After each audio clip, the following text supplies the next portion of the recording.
cheating on you?" My mom's words stopped time. It was supposed to be a casual chat at Mom's house. But her serious expression sent chills down my spine. "Just investigate," she said firmly to me. Pushed by her strong tone, I went home and found an unwelcome truth. There were unfamiliar clothes in the trunk of the car, showing me a side of my husband William that I had never seen before. Once I started suspecting, everything William did seemed suspicious. William quickly checked his phone and left the room, had frequent business trips and overtime, and came home late at night, but this had been happening since we got married. When did he start deceiving me? Who is the other person? What kind of face does he make when he smiles at her? What sweet words does he say to her? Was his kindness to me just to hide his affair? I recalled all of William's actions. He always spoke to me with a smile. He was supposed to be my proud, serious, and kind husband who cared deeply about family. "If you're tired, why don't you take some time for yourself? Let's celebrate our 20th wedding anniversary with the family." Looking at me happily listening to William's talk, what was he thinking? In the photos in the living room, we look so happy. Were all those smiles fake? I believed in him all this time. For 20 years, we lived in the same house and shared the same time. My limbs felt weak, and I was overwhelmed by a sense of the world turning white. The feelings of 20 years shattered in an instant. I used to look forward to William coming home every day, checking the clock multiple times. But now, I didn't even want him to come home. This was the first time I felt this way in our 20 years of marriage. I felt uncomfortable in my own home. Then the phone rang. Mom, on the other end, spoke slowly. "Make sure he deeply regrets what he's done." I am Mary, a 45-year-old housewife. My daughter, Jennifer, is a 13-year-old girl who resembles me and is very responsible. She's a bright, kind, and thoughtful girl, and I'm proud of her. She excels in sports and has the skill to compete in state tournaments for her tennis club. I am not very good at sports, so Jennifer must have inherited her athleticism from William. My husband William is a 45-year-old company employee who commutes an hour each day for the sake of our family. He bought a house near Mom's place just for me. And I am grateful for his thoughtfulness. We originally joined the company at the same time, and during the training period, we became friends, meeting for dinner once a month. Normally, William, who had a serious and cool image, would become talkative when he drank, and I found that endearing. In fact, I could hold my liquor better than he could, and William would always sit next to me, leaning slightly on my shoulder as he started to get tipsy. The weight and warmth of his shoulder felt lovely and comforting. 3 years into our employment, many colleagues transferred to other departments, and our dinner gatherings became less frequent. Despite this, our group was known for being particularly close, often coming together for weddings and farewell parties. After the wedding of a colleague I was closest to, I was walking while gazing at the bouquet I received. "Mary, do you want to get married?" And William asked me. "Huh? Do I look like I do?" "Yeah, you look really happy." I'm embarrassed, but seeing how happy they looked made me think it would be nice. I want to wear a wedding dress, too. I should find someone soon. William, looking flustered, responded. "Stop looking." Seeing my stunned expression, William scratched his head, looking down shyly, and began to speak. "I didn't plan to say this today, but I blurted it out." I thought William looked somewhat like a boy for the first time, in his hurried state. After taking a deep breath, he looked straight at me and continued with a serious expression. "I want to be with you, Mary. If I said this after the wedding, it might seem like I was caught up in the moment, so I wanted to tell you at a different time. I'm sorry. I like you, Mary. Please go out with me. I was speechless, and seeing this, William continued, looking a bit lost. You don't have to answer now. Let's go home. Or should we go for a drink? No, let's go home. Watching him fluster, I found him cute.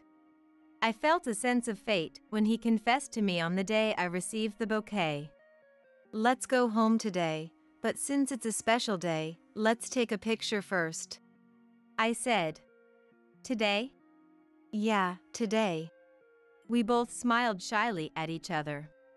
We went to the observation floor of a nearby skyscraper and took a photo together before heading home. Starting from the photo we took that day, we have always taken a picture together on our anniversaries. I promised myself to never forget how I felt on that day, so I placed the photo in the most noticeable spot in our living room. Over the course of our 20-year marriage, we accumulated more photos than we could display, but I never put away that particular one from that day. This year is our 20th wedding anniversary. Shall we go on a trip? Maybe buy something matching as a keepsake? Mary, is there anything you want? Let's look into it, William suggested.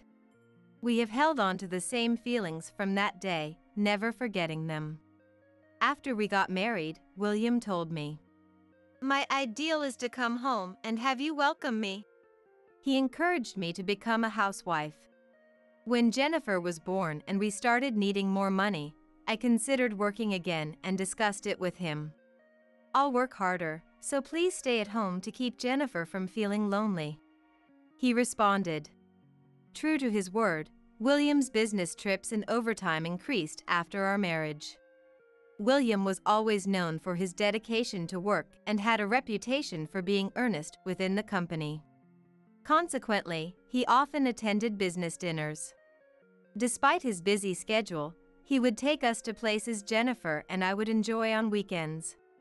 Sometimes, he'd say, I'll take care of Jennifer today, so you can go out and enjoy yourself for a change, Mary.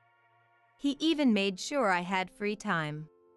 I trust William completely and am grateful to him. Friends often express envy over my wonderful husband. I have no complaints. Sorry, I have to work late again today, he texted. What time do you think you'll be home? I asked. I'm not sure yet. I'll let you know when I'm on my way back. Thank you for your hard work. Take care, I replied. This was our usual text exchange. William, despite wanting to come home early, was working overtime for the sake of our family. As I covered his meal on the dining table with plastic wrap, Jennifer, fresh out of the shower, started talking to me.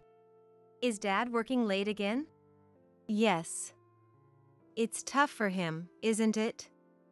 With all these late nights and dinner meetings, I worry about his health. Today's meal is designed to help him recover from fatigue, so I hope he gets to eat it when he comes home. This week, he had 3 dinner meetings and 2 late nights. He also had a business trip scheduled for next week. I recently saw on TV that people in their 40s are more prone to health issues. To help him recover from fatigue, I prepared a meal to warm his body.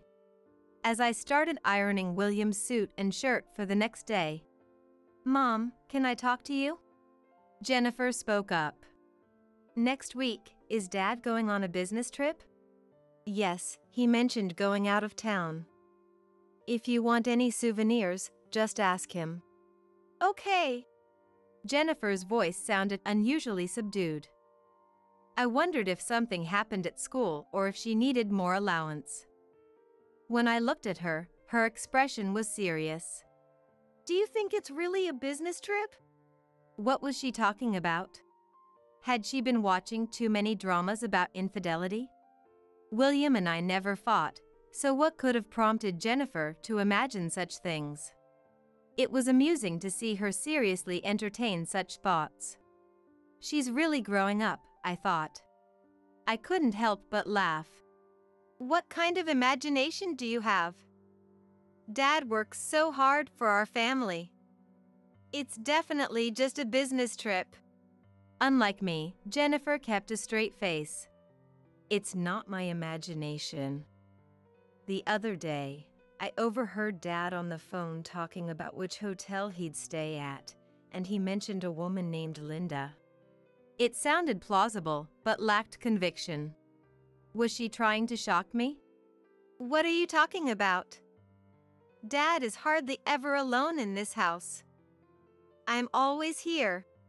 That was the day Dad suggested you go out. Remember? You went to the movies, and I went to a friend's game, but it ended early, so I came home and overheard him. I did go to the movies that day. And I had told William the showtimes, so it was possible. But William, my serious William. Him having an affair? Impossible. Jennifer, you're going to make Dad sad if you say things like that.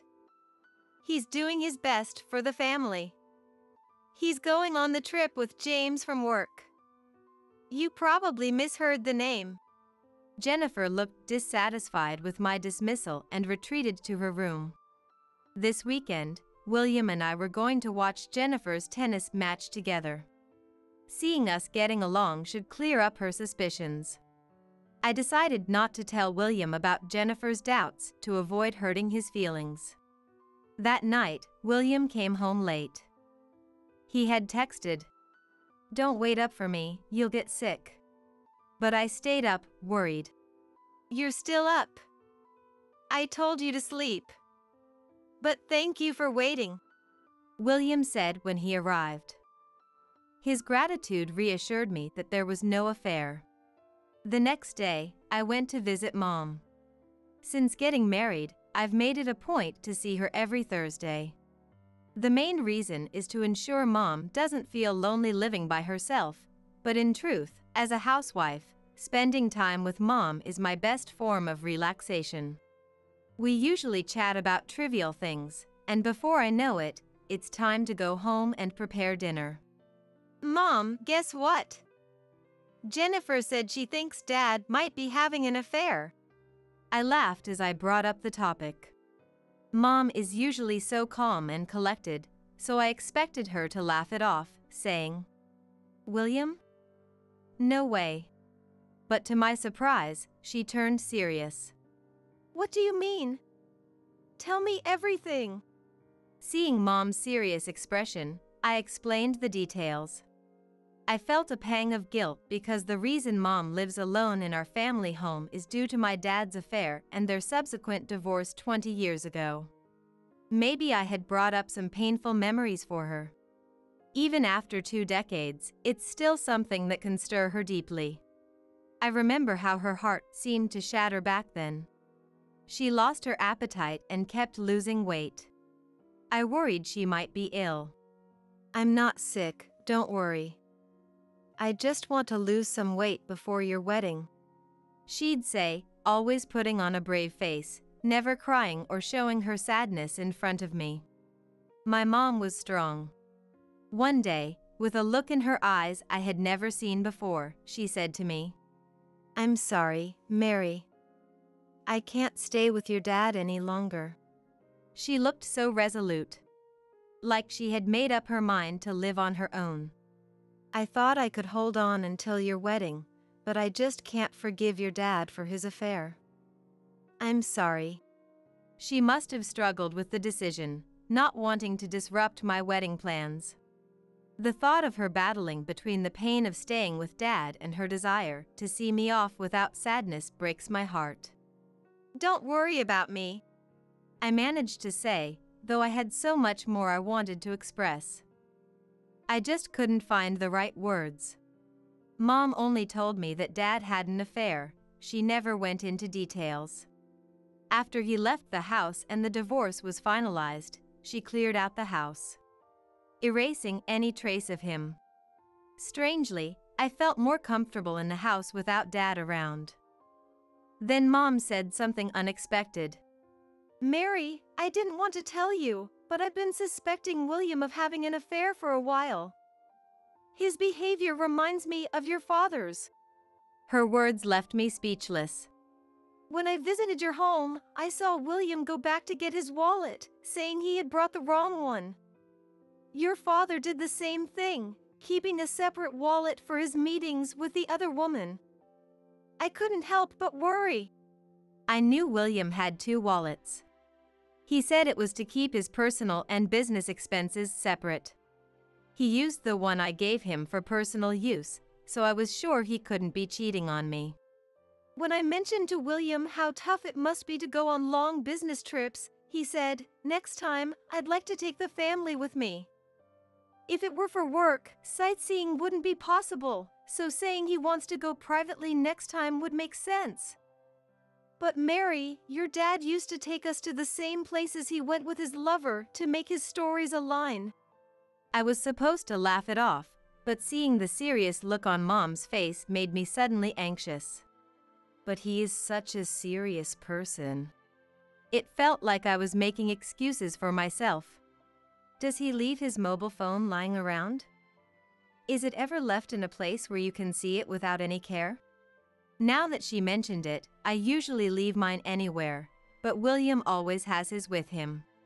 But that's because William is meticulous, and he needs to be reachable for work at all times. There are no telltale signs like the smell of perfume or lipstick on his shirts, and no matter how late it gets, he always comes home by morning. He couldn't be having an affair. William is a serious and dedicated worker. He always puts the family first and does things to make Jennifer and me happy. Mary, if it's a mistake, we can laugh about it later. But just this once, check properly. Check his car. Your dad was the same. Careful men don't leave traces in the house. They can hide things in the car and don't need to bring them into the house. Mom's serious expression made me only able to respond with a hesitant, "Okay."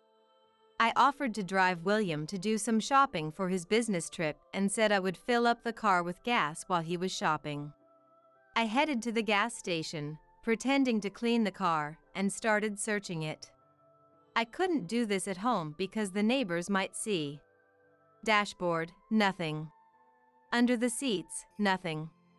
Trunk, nothing. I lifted the trunk mat just in case and found a black bag behind the spare tire. Inside, there were clothes. Men's clothes in William's size. They were definitely his. But I had never seen these clothes before. They seemed to have been used, but they were not new. They smelled of fabric softener. But not the one we use at home. Everything started to seem suspicious, just as Mom had said. I began to panic, my thoughts swirling around in my head. As I started to think, all of William's actions began to connect to the idea of an affair. His business trips increased right after we got married. Were those trips meant to spend time with his lover? Could he have been cheating on me even before we got married? Did he encourage me to become a housewife so that his affairs at work wouldn't be noticed?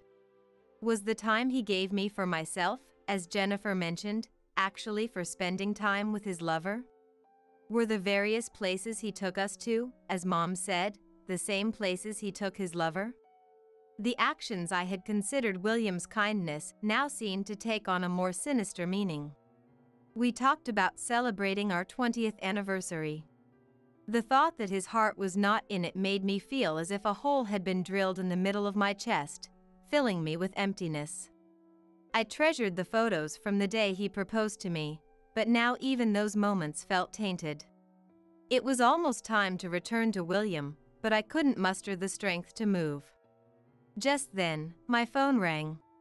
With trembling hands, I looked at the screen and saw that it was Mom calling. I answered with a shaking voice. "How did it go?" She asked. "I think he's having an affair, but why?" Why? Mom, sensing my turmoil, spoke firmly. "Listen, take a deep breath." I took a deep breath, feeling the tightness in my chest ease a bit. Mom continued after hearing me exhale. "Now, you're going to go back to William. but don't show anything on your face. Keep your posture straight and act normal. When you get home, come to my place. Understand? The authority in Mom's voice made me automatically respond. Yes. Strength returned to my previously trembling limbs. I would do as Mom instructed. I returned to William. Thanks for getting the gas, William said with his usual smile, but it was painful to look at him now. You're welcome. Did you get everything you needed for your trip? Yes, I got some good things. Those things were probably for his lover. That's how he's been deceiving me all this time. I'm sorry, but I need to go to Mom's house. I found a coffee she might like and I want to bring it to her right away. Sure, that's fine. I have to prepare for my trip anyway, so I'll be at home waiting. I'll pick up something for dinner on my way back. Right now, I didn't feel like cooking for William. When I arrived at Mom's house, she was waiting anxiously. The moment I saw her, tears started streaming down my face. Mom hugged me as I cried. Are you calm now? She asked gently. When I answered, yes. Then look at me, she said. When I looked at Mom, she had the same determined look in her eyes as she did back then. No more crying. We're going to make him regret his mistakes. She placed something in my hand as she spoke. The next day, William left for his business trip with his usual smile. I'll do my best. And he said. I replied with my usual. Do your best. As I saw him off. I felt anger rising within me, but I kept my expression neutral until the right moment. I had been deceived for 20 years. It wouldn't be wrong for me to deceive him this one last time. A few days later, William returned from his trip in a cheerful mood, humming a tune. I'm so tired. He wanted words of sympathy. You must be exhausted. Was it tough? I decided to keep talking as usual. William said. It was really tough. James got drunk and I had to take care of him all night, so I couldn't contact you. Sorry about that. I still have the smell of James' alcohol on me, so I'm going to take a shower. With that, he disappeared into the bathroom. While William was in the shower, I made the final preparations. I placed the evidence photos of William's affair one by one in the hallway leading from the bathroom to the living room. On the living room table, I spread out dozens of photos.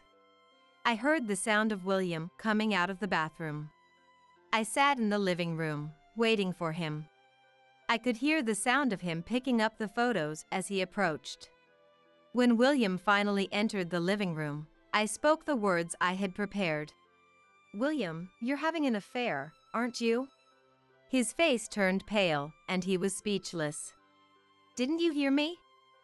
You're having an affair, right? I spoke a little louder and slower. William took a deep breath, regained his smile, and calmly replied. No, I'm not having an affair. There's no way I would do that. Even in this situation, he tried to laugh it off. My mom introduced me to the detective who helped her during Dad's affair. And guess what? They managed to get so many clear photos so easily. I said this with a smile. I had decided that I would say it with a smile no matter what. The contact information Mom had given me the day before William's trip was for this detective. Mom had maintained a long relationship with the detective after the incident with Dad, so they conducted the investigation at a very reasonable price. Your affair partner is someone from the company, right? I know. How did you find out so much? She's our subordinate. We used to be on good terms, didn't we? But not as good as you two, I said mockingly, watching William freeze. The affair partner was a subordinate at the company, Linda, whose name Jennifer had heard before. I was acquainted with Linda as well. According to the detective's report, during their trip, they talked about It's almost our 20th anniversary. suggesting that their relationship indeed started before our marriage. Once I realized the affair had been going on since before our marriage, my feelings for William began to cool. Thanks to that, I could speak calmly. I've prepared the divorce papers, so please sign them. Jennifer and I will be staying at Mom's house. During William's trip, I had moved out our belongings, and I had instructed Jennifer to go straight to Mom's house today. Finally noticing that even Jennifer's belongings were gone, William began to panic visibly. Jennifer's home is here. Mary, you're a housewife. You can't raise a child on your own. So, I won't divorce you. Absolutely not. Don't you know? Jennifer told me. It's obvious she'd notice if you were making calls at home. You're the one who hurt Jennifer. I won't forgive anyone who hurts Jennifer, not even you. Jennifer packed her things and left on her own. So, we're not coming back here. Goodbye. This is a lie. I won't divorce you. Jennifer is my daughter. I will get her back. William, refusing to accept the divorce, raised his voice for the first time. Wait! Give Jennifer back. I won't divorce you. But I left the house without looking back. William kept calling me after I left, but I wasn't in the mood to talk, so I didn't answer. The next night, William suddenly showed up at Mom's house. Mom agreed to let him in on the condition that she would be present. William apologized to me. I'm sorry. I truly regret not considering your feelings, Mary. Please, give me another chance. I couldn't believe the words of someone who had lied to me just yesterday, returning from an affair trip while humming a tune. But it's been 20 years with Linda, right? That means it started before we got married. You've been betraying me all this time, and Linda is also married. With Linda, it was just a fling. Wow. A pretty long fling. It was surprising that no one at the company had noticed until now. This was the first time I saw William looking so weak. However, my heart, which had trusted and been betrayed for 20 years, no longer felt any sympathy for him. Even now, William still seemed to think I would forgive him. I realize now that I've taken advantage of you for a long time, Mary. But I regret it. I need you. William, uncharacteristically, continued to plead earnestly. Today at work, rumors about the affair were already spreading. It's awkward with Linda, and if things continue like this, both of us might have to resign. Everything I've worked for could disappear. So that's what it was about. He didn't want to reconcile with me out of love. He was afraid of losing his job and status. And he was worried about Linda too. The rumors likely started because I had consulted with a former colleague to gather evidence of William's trip. I was even more annoyed by William, who was more concerned about his own protection and Linda than about sincerely apologizing to me. As I tried to calm my emotions, Mom, who had been listening quietly until now, spoke up. You need to atone for your actions. When you hurt someone, you get the same pain in return. You betrayed my precious daughter. I will never forgive you. Mom was strong in times like these. And I am her daughter. Thinking of my strong mom, I said firmly, I am getting a divorce. If you don't agree, I will take it to court. Even after that, William kept coming to Mom's house and calling repeatedly, but neither Mom nor I responded. One day, William came to Mom's house and ran into Jennifer by chance. Seeing Jennifer's face, he said, I'm relieved to see you. Come home with Dad? But Jennifer shook her head firmly and said, I'm living with Mom. I'm not going to Dad's house. I'll be here to support Mom so I can forget about you. So, don't come to see us anymore. Not long after, William, wanting to avoid a divorce trial, agreed to the divorce. Since the cause of the divorce lay with William, I got custody of Jennifer. I demanded a settlement and child support from both Linda and William. Apparently, Linda's husband was unaware of the affair. My demand for a settlement revealed the affair, causing a huge dispute. Linda's husband's family were the owners of a company that did business with William's company, leading to a significant scandal.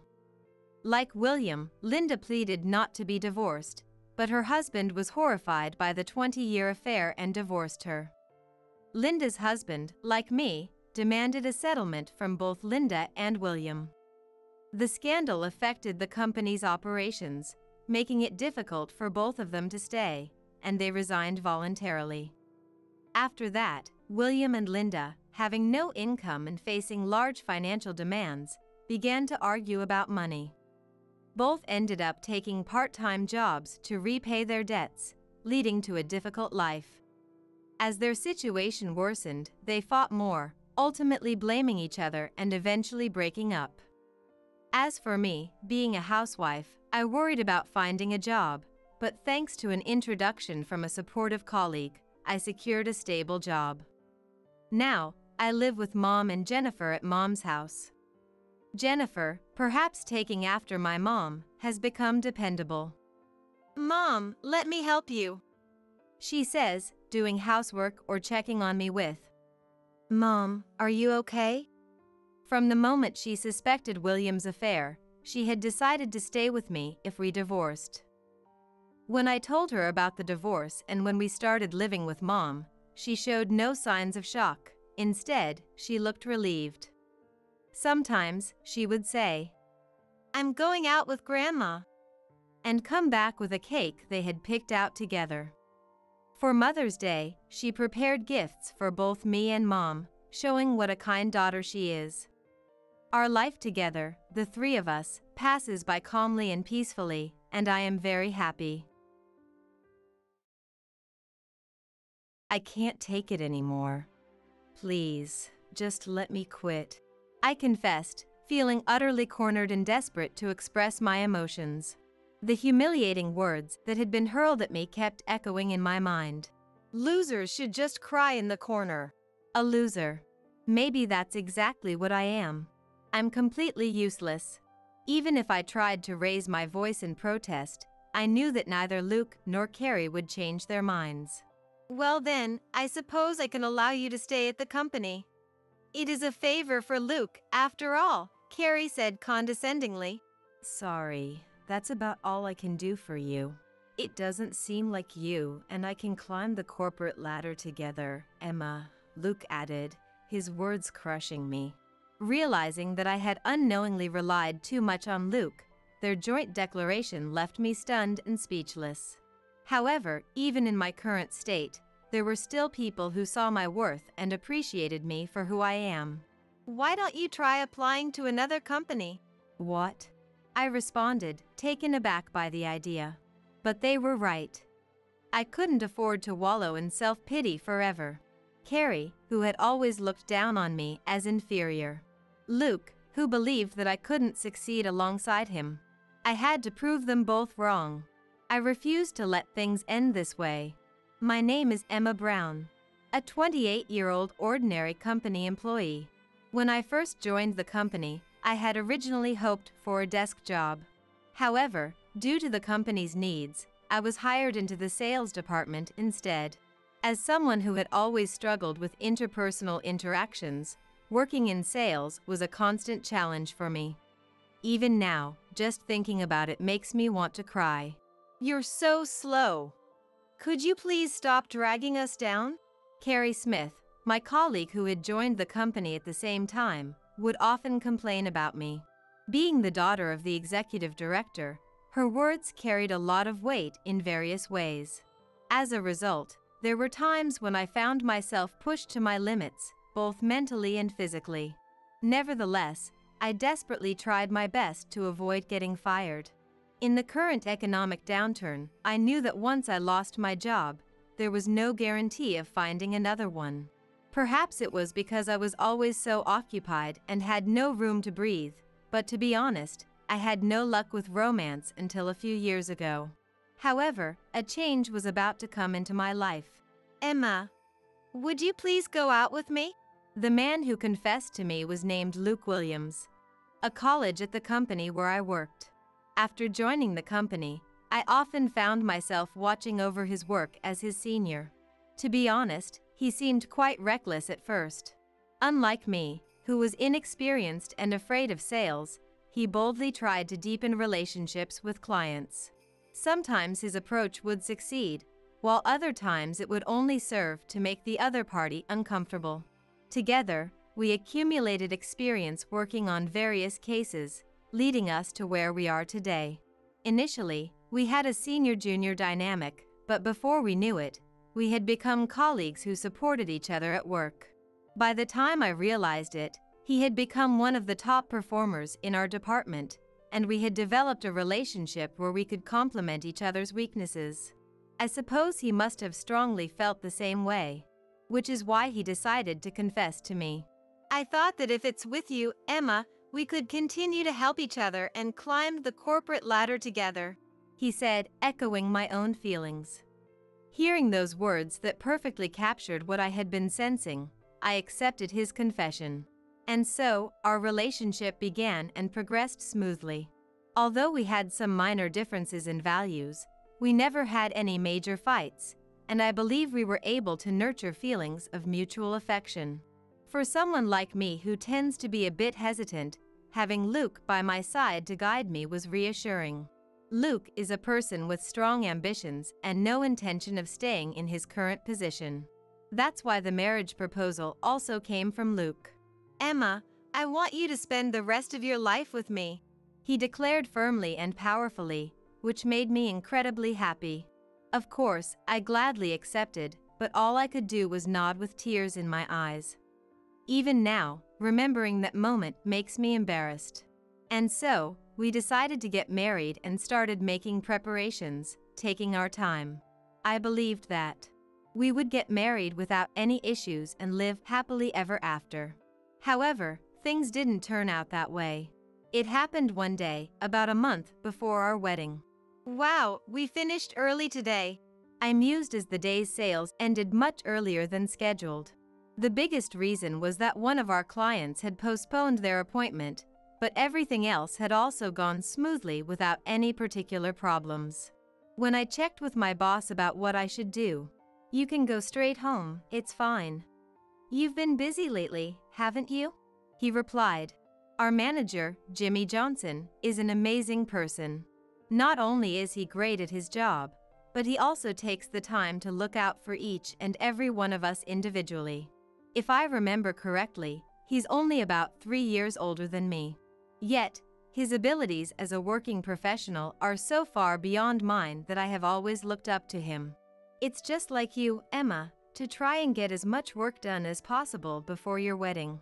Once I get married and my life changes, I might not be able to work the same way I have been. That's why I wanted to finish up any work that I could while I still had the chance. And Jimmy, being the understanding partner he is, fully grasped how I felt about our relationship. Thank you so much. I truly appreciate your kindness. Take this time to relax and rest up, he advised before I ended the call. I expressed my heartfelt gratitude to Jimmy. I've been in Jimmy's care ever since I joined the company. He has been to me what I am to Luke. I even secretly admired him at one point. However, the position of a manager seemed incredibly distant and out of reach for me. As I kept thinking that he was too good for me, my feelings naturally settled down over time. It's funny how I ended up getting engaged to Luke, who is in a sense the opposite position of where I am. Life works in mysterious ways. Thinking about that, I suddenly remembered something. If I recall correctly, Luke had taken a paid vacation day today. Apparently, he had accumulated quite a few and needed to use them up. I had planned to go see him in the evening, but moving up the time might not be a bad idea. Lately, I had been feeling like Luke was a bit down. It might be what they call pre-wedding jitters. Even men can experience it due to financial anxieties about life after marriage or fatigue from all the wedding preparations. If that's the case, I wanted to cheer him up and help him feel a little better. If he wanted to enjoy some alone time, I could always head back home right away. With that in mind, I decided to give Luke a call. However, there was no response. It seemed like his phone was turned off. I wonder if he's okay, I thought to myself, feeling a hint of concern. Growing increasingly anxious, I made my way to Luke's apartment building. I'll just check on him briefly and figure out what to do next, I thought to myself as my pace quickened without me realizing it. Perhaps that's why I arrived at Luke's apartment and his door much sooner than I had anticipated. "Luke, are you there?" I called out while unlocking the door with the spare key he had given me. "Emma? Just wait a minute." It seemed like Luke was indeed at home. While feeling a sense of relief, I also noticed something odd.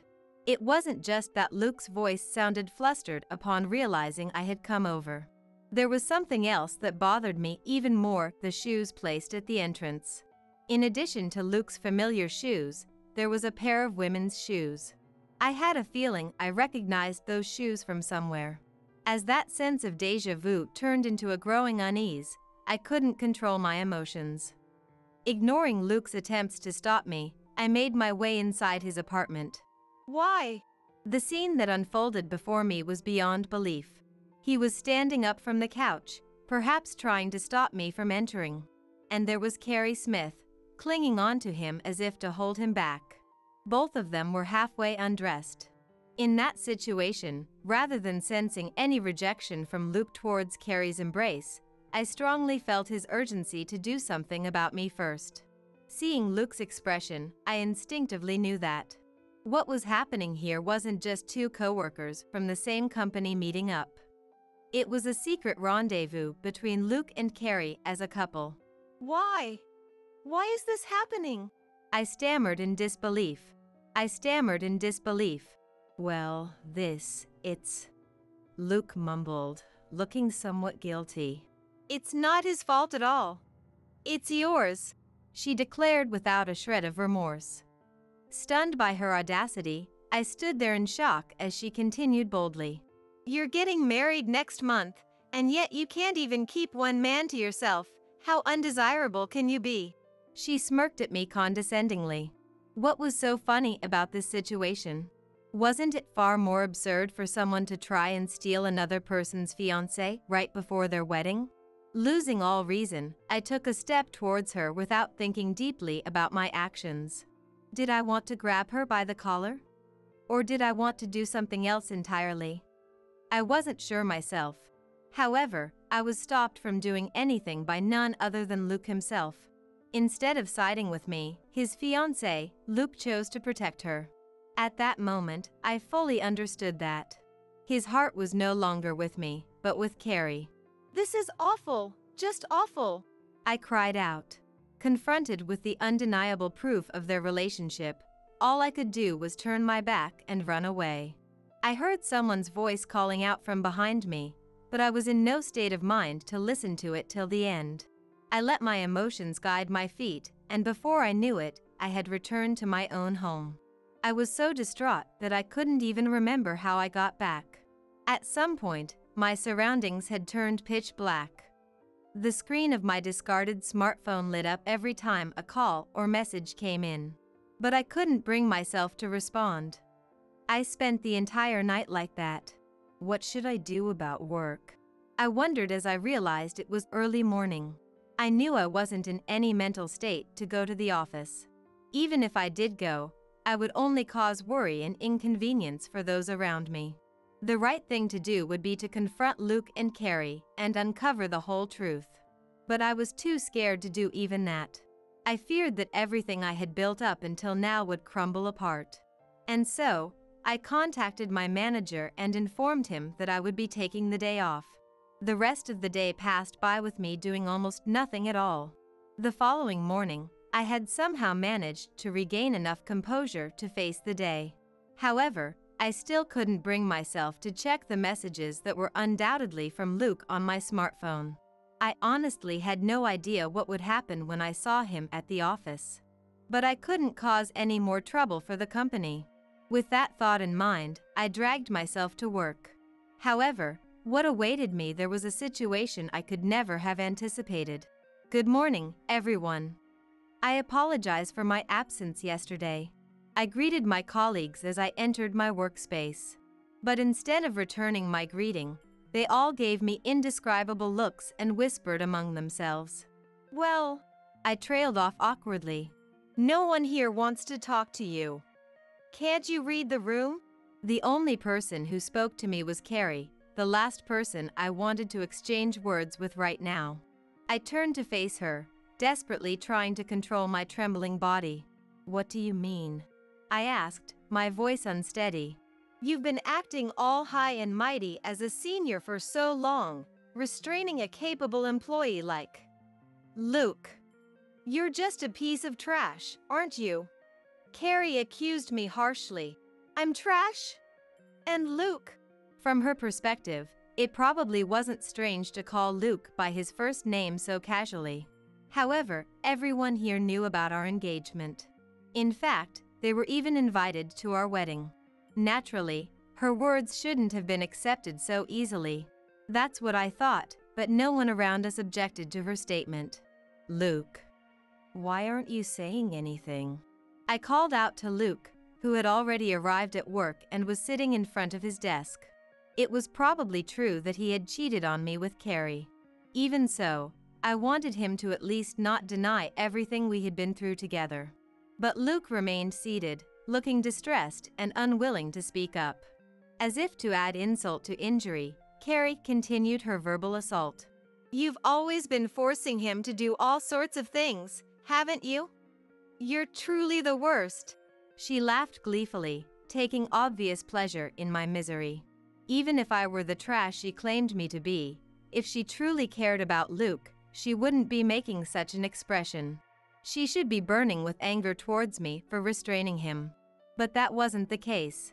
It was clear that she was going out of her way to demean me unnecessarily. Probably to bring me down and claim Luke for herself. I didn't think everyone's silence meant they simply believed her words. As the daughter of the executive director, Carrie had always used her father's influence to do as she pleased. She would push unwanted tasks onto others and take credit for their achievements. Until Jimmy Johnson became the manager and started keeping a close eye on her, there were hardly any people who could stand up to her. Although her blatant tyranny had diminished recently, her influence hadn't disappeared completely. That's why everyone was too afraid to oppose her and remained silent. I believed that was also a significant factor in their behavior. I didn't want anyone else to suffer because of me. So, I had no choice but to do my work without arguing back.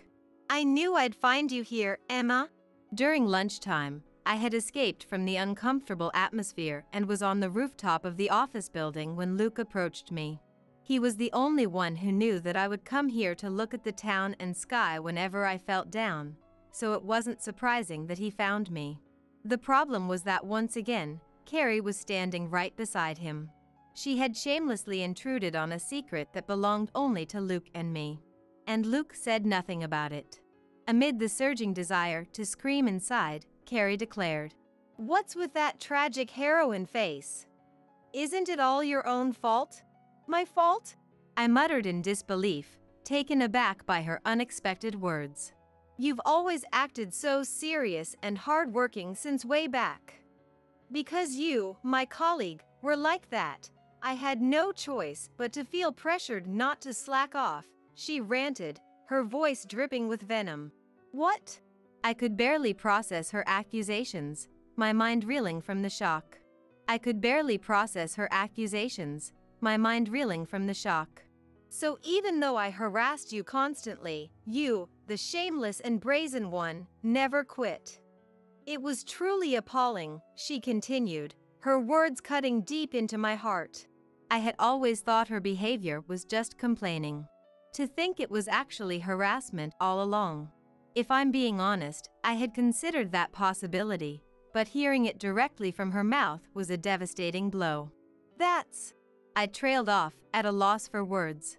To top it all off, she had snatched Luke, the man I had my sights on, right from under my nose and gotten engaged to him.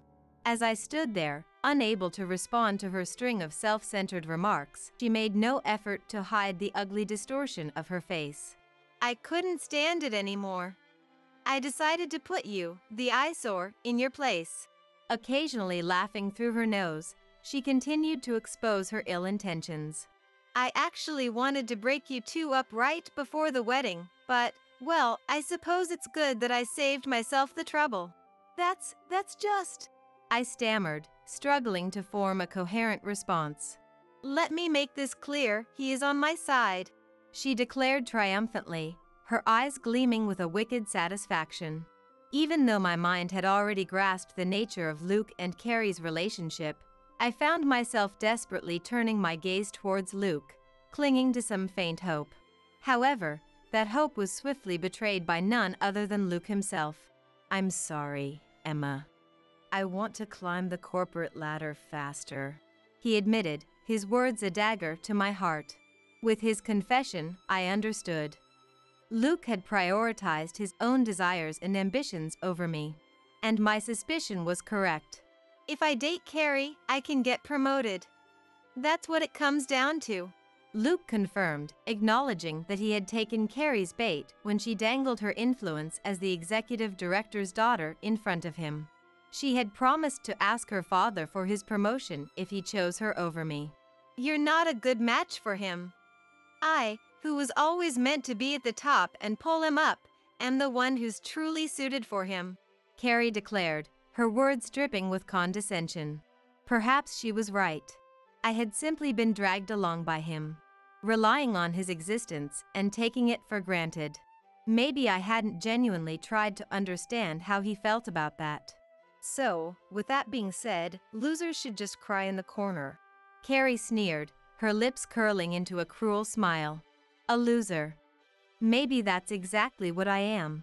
I'm completely useless. Even if I desperately raised my voice here, neither Luke nor Carrie would change their minds. In that case, I suppose I can allow you to stay at the company. It is a favor for Luke, after all, she conceded, her tone laced with mock generosity. Sorry, that's about all I can do for you. It doesn't seem like you and I can climb the corporate ladder together, Emma, Luke added, driving the final nail into the coffin of our relationship. I had unknowingly relied too much on him. Stunned by their joint declaration, I stood there in a daze, unable to move or think clearly. I didn't even notice when they left, too shocked to muster any semblance of a rebuttal. From that point on, I was treated like a pariah within the company for a while. Although Luke paid for the wedding cancellation fees, it seemed trivial compared to the situation I found myself in. It appeared that if you repeated lies and nonsense often enough, they would eventually be accepted as truth. Carrie's words had spread to other departments and were being taken as fact. As a result, the gazes directed at me from those around me grew cold, and I had no choice but to shrink into myself. Was crying in the corner all I could do, just as she had said? As I pondered this, lost in thought, I found myself on the rooftop once again, watching the sunset. That's when I heard a familiar voice. Are you okay, Emma? I wondered how long he had been there without me noticing. Jimmy asked, standing a short distance away from me. Jimmy. My voice, barely managing to respond, sounded far more exhausted than I had realized. Witnessing my words and demeanor, Jimmy lowered his head slightly. You're not okay, are you? I'm sorry. He apologized, his tone sincere and understanding. Jimmy's voice hadn't changed at all from before, even now when the attitudes of those around me had completely shifted. There was a strange sense of reassurance in that consistency. Perhaps it was because of that, but suddenly, an unidentifiable emotion welled up inside me. Before I knew it, I found myself speaking my mind while tears streamed down my face.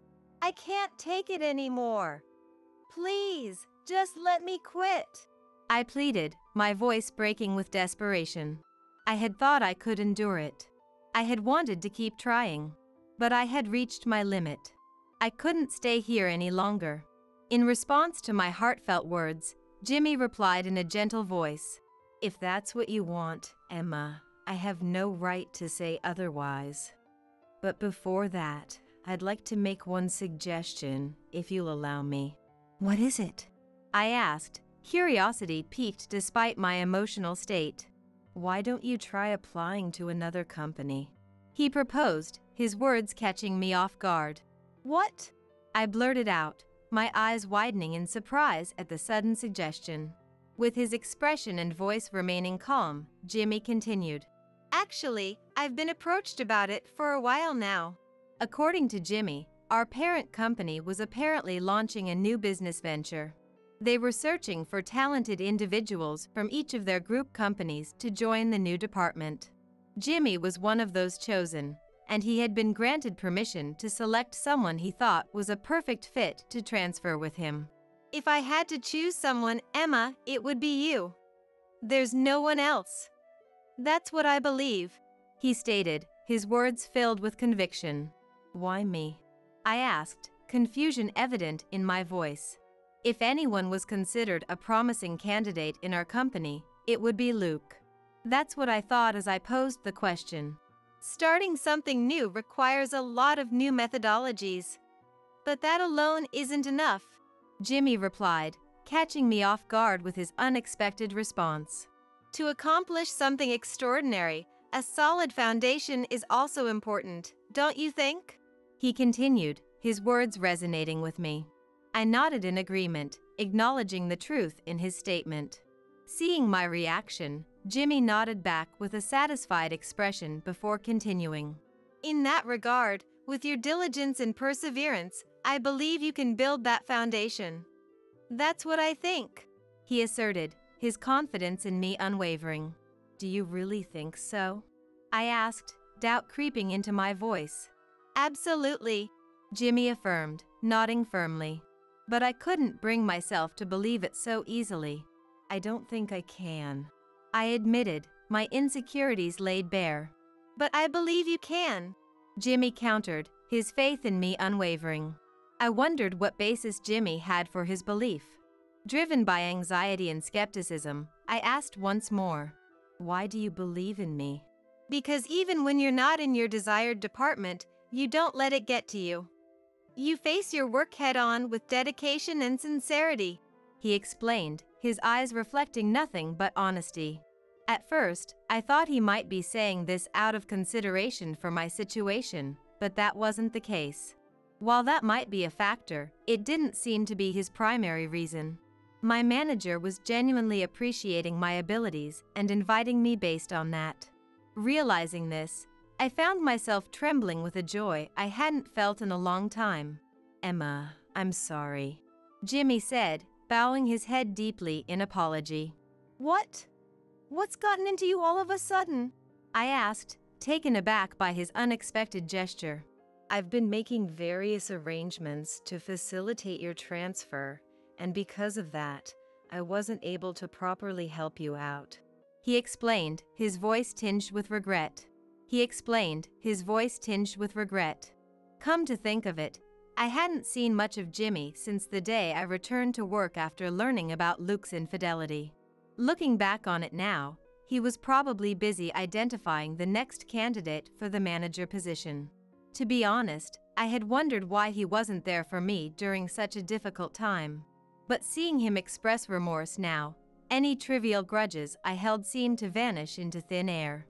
Instead, I felt ashamed of myself for harboring resentment towards him. "It's all right, Jimmy. Please don't worry about it," I reassured him, my voice sincere and forgiving. "I'm grateful to hear you say that." "So, what do you think?" he asked, his eyes searching mine for an answer. As we exchanged those words, I felt the dark, heavy feelings within me rapidly dissipating along with my grudges. Even in my current state, there were still people who saw my worth and appreciated me. If that was the case, I couldn't afford to wallow in self-pity any longer. I understand. I said, taking a deep breath and straightening my posture. If you're willing to have me, despite my shortcomings, then I would be honored to accept your offer, I declared, turning to face Jimmy and bowing deeply, pouring all of my gratitude into the gesture. Despite your shortcomings?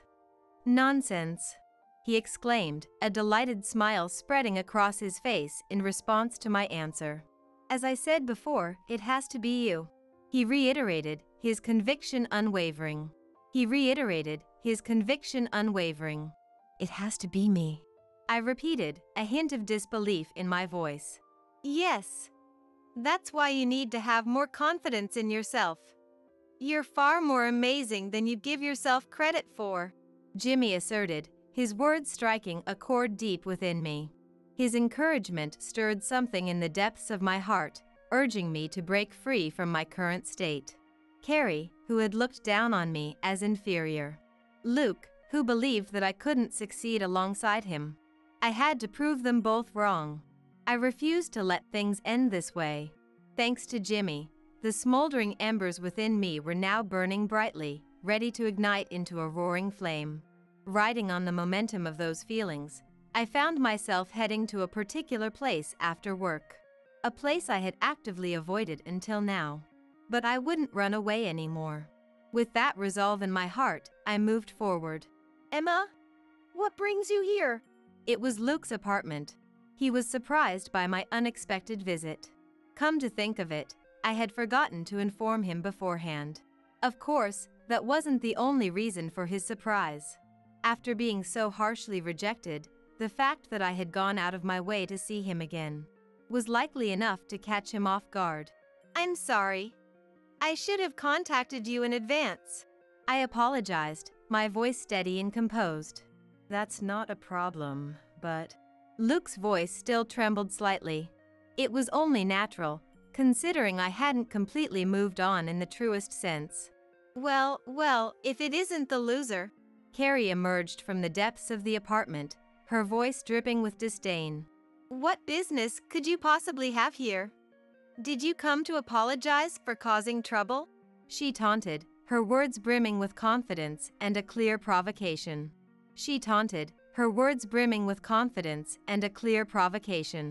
Her words served as a stark reminder of the fact that she had stolen Luke away from me. As I witnessed the painful reality before me, I felt the urge to turn away and escape from it all. The desire to run away threatened to overwhelm me. But I knew I had to change, starting from this moment. I couldn't let the opportunity Jimmy had given me go to waste. With renewed determination etched into my heart, I lifted my face, which had been on the verge of drooping, and declared, I came to collect my belongings that I left here. They'll only get in your way if I leave them, right? I see, he responded, a hint of guilt flickering across his face. That saves me the trouble. I was planning on throwing everything out as trash anyway. Carrie chimed in, laughing condescendingly at me. Her words stung, and it wasn't as if I didn't feel angry. But I had to overcome this hurdle if I wanted to start anew. I needed to become a version of myself that could prove these two wrong. So, instead of letting their taunts get to me, I put on a smile and told them, That's actually perfect timing. What? Carrie's eyes widened in surprise, clearly caught off guard by my unexpected reaction. Luke, too, looked slightly taken aback. I'll tidy up my things so they don't end up as garbage. Do you mind if I come inside for a bit? I asked, my voice steady and composed. Okay, sure, but... Luke hesitated, his confusion evident. What a boring response. Carrie scoffed, rolling her eyes. Perhaps she had expected me to burst into tears and run away again. If that was the case, then I had managed to deliver a small, yet satisfying counterattack. Sorry for being so boring. I apologized, my tone laced with a hint of sarcasm. With a slightly elevated mood, I stepped into the apartment. Unsurprisingly, the room itself hadn't undergone any significant changes. The only noticeable difference was the presence of a few unfamiliar items, likely belonging to Carrie. Just a short while ago, being here had felt so natural. I had been looking forward to my future and marriage with Luke. How had things turned out this way? A small part of me still harbored those thoughts deep within. But that was all in the past now. If I were being honest, I hadn't fully come to terms with it yet. However, to ensure that I could move on someday, I deliberately chose to define it as a part of my past. With that mindset, I began to gather my belongings scattered throughout the room. My favorite mug, cushions, and the photos commemorating our relationship. As I collected these items, I also picked up the various memories associated with them. It was unlikely that they would ever be used or displayed again. I wasn't sure if I would be able to throw them away.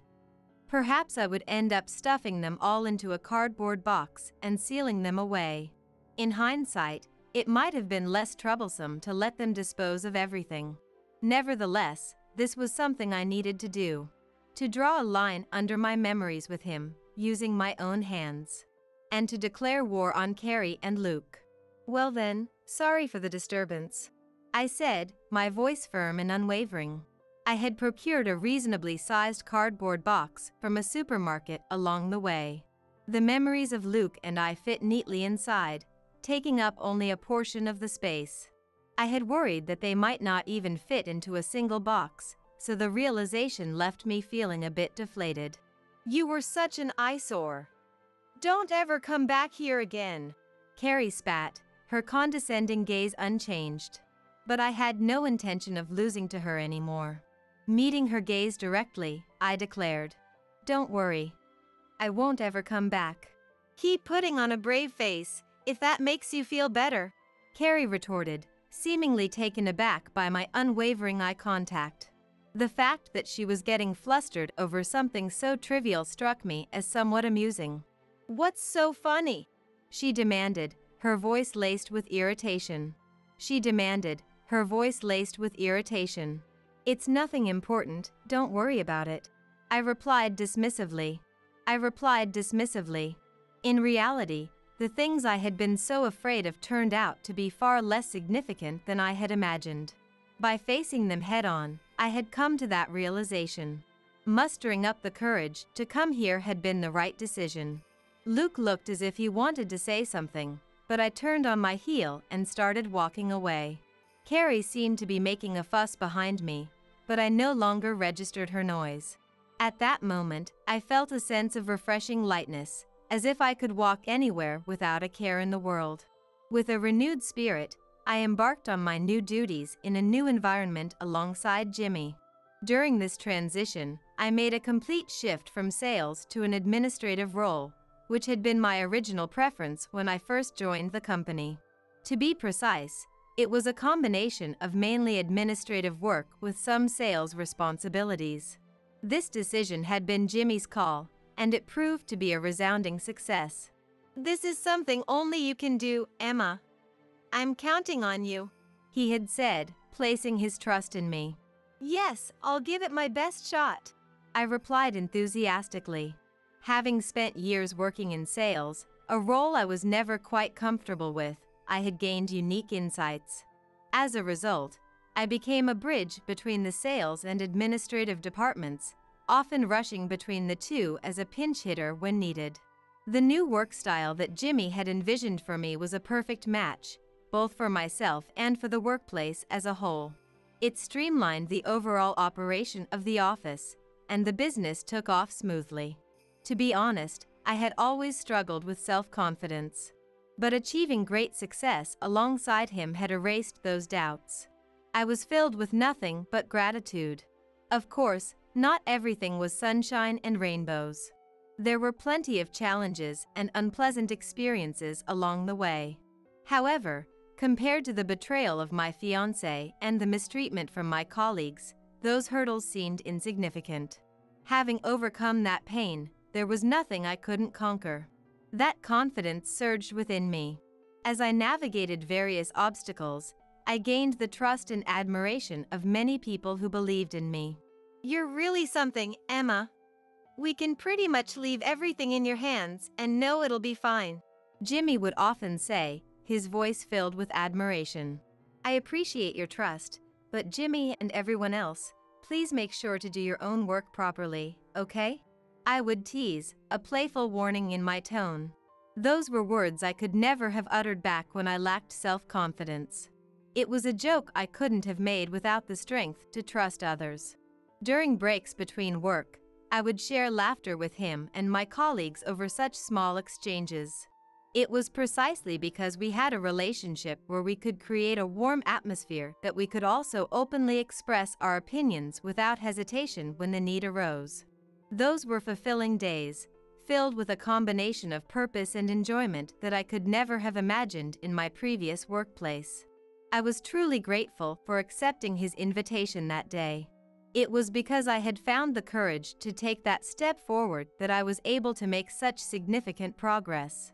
As I poured my heart and soul into living each day to the fullest, time flew by in the blink of an eye, and before I knew it, 5 years had passed. Hello everyone, it's been a while. I greeted my former colleagues on the day I returned to the department where I had once been betrayed and mistreated. I had successfully completed all the roles I needed to fulfill at my previous assignment. But I hadn't just returned empty-handed. Although I am still inexperienced, I will do my utmost to contribute to the department's success as the department manager, I announced, having come back in a higher position than before. Perhaps because of that, the people who had once treated me coldly seemed somewhat awkward. However, I had no intention of holding grudges against them. I understood that given their position at the time, they didn't have much choice. But there were also some individuals who didn't fall into that category. Don't be ridiculous. Carrie's voice, which I hadn't heard in a long time, now only evoked a sense of nostalgia. The owner of that voice, the one who had once brought about my downfall, no longer possessed the composure she once had.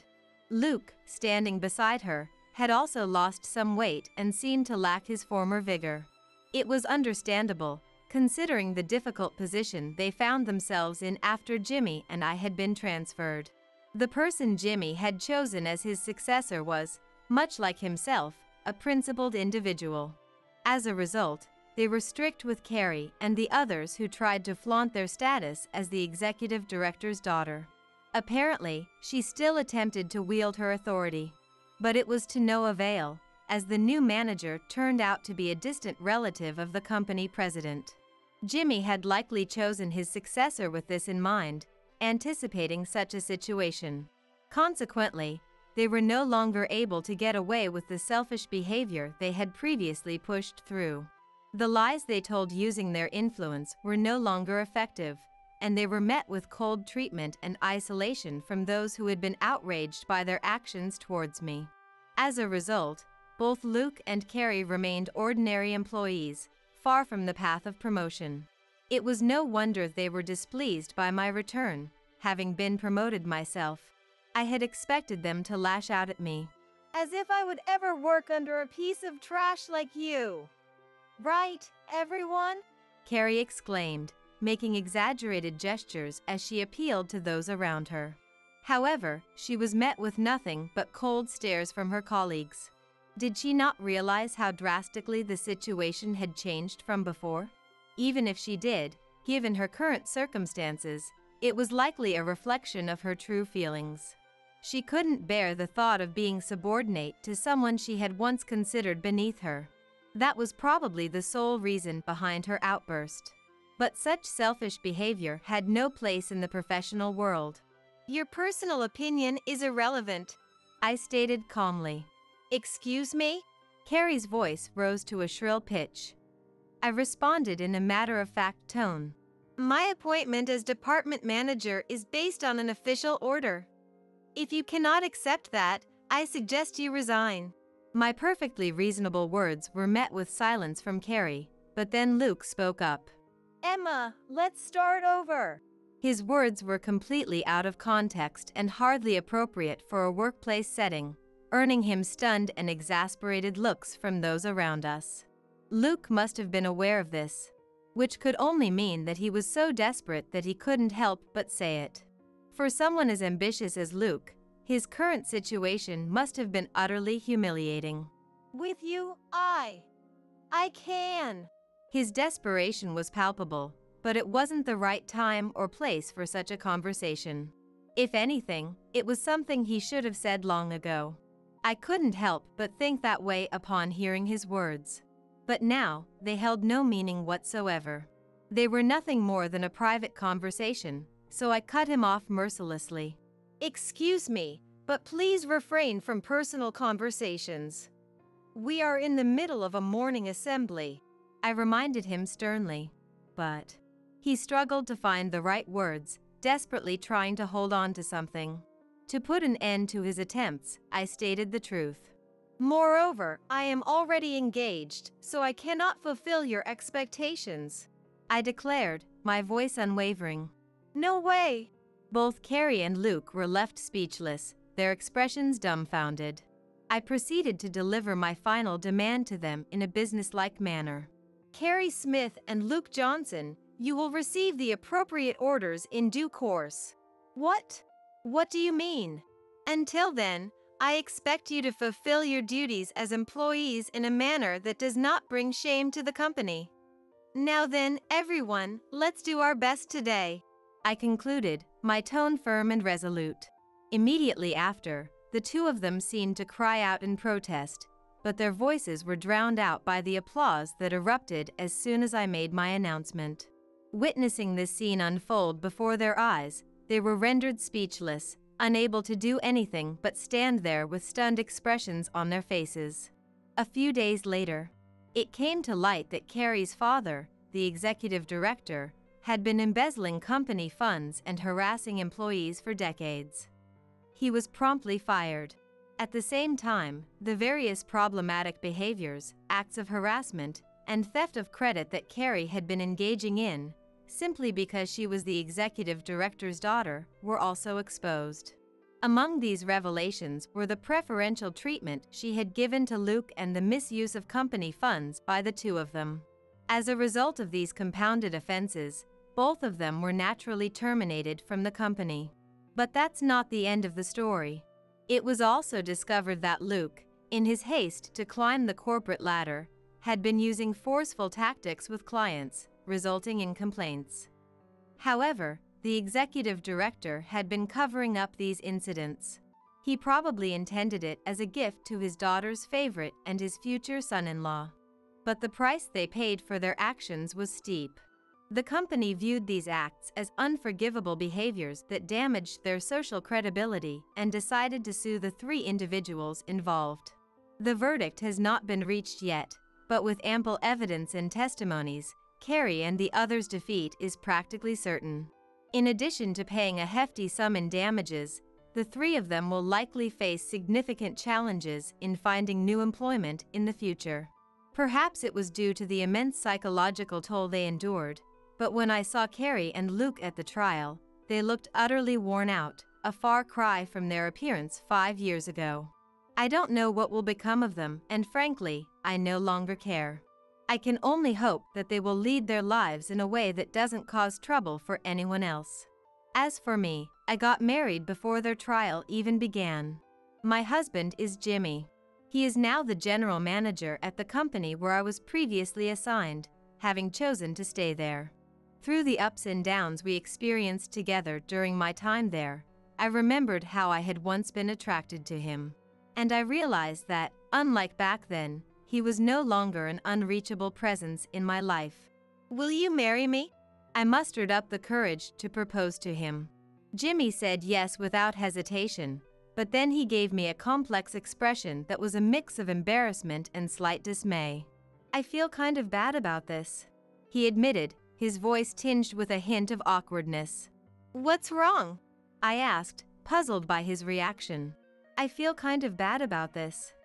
I was planning to propose to you myself. You know, since I heard that Luke had done it before, Jimmy explained. He had wanted to overwrite the pain I had suffered in the past by proposing to me himself. But maybe this way was better for you, Emma, he added, his words filled with understanding. Knowing that Jimmy cared for me so deeply, to the point of considering my well-being above all else. I was overjoyed that our hearts were truly connected. And so, we got married. We are now living a blissful newlywed life. Honestly, the love we share is more than words can describe. Even though we work at different places now, I don't have the slightest bit of anxiety. Because he is the one who sought me out and chose me, even after witnessing me at my lowest point when my spirit was broken.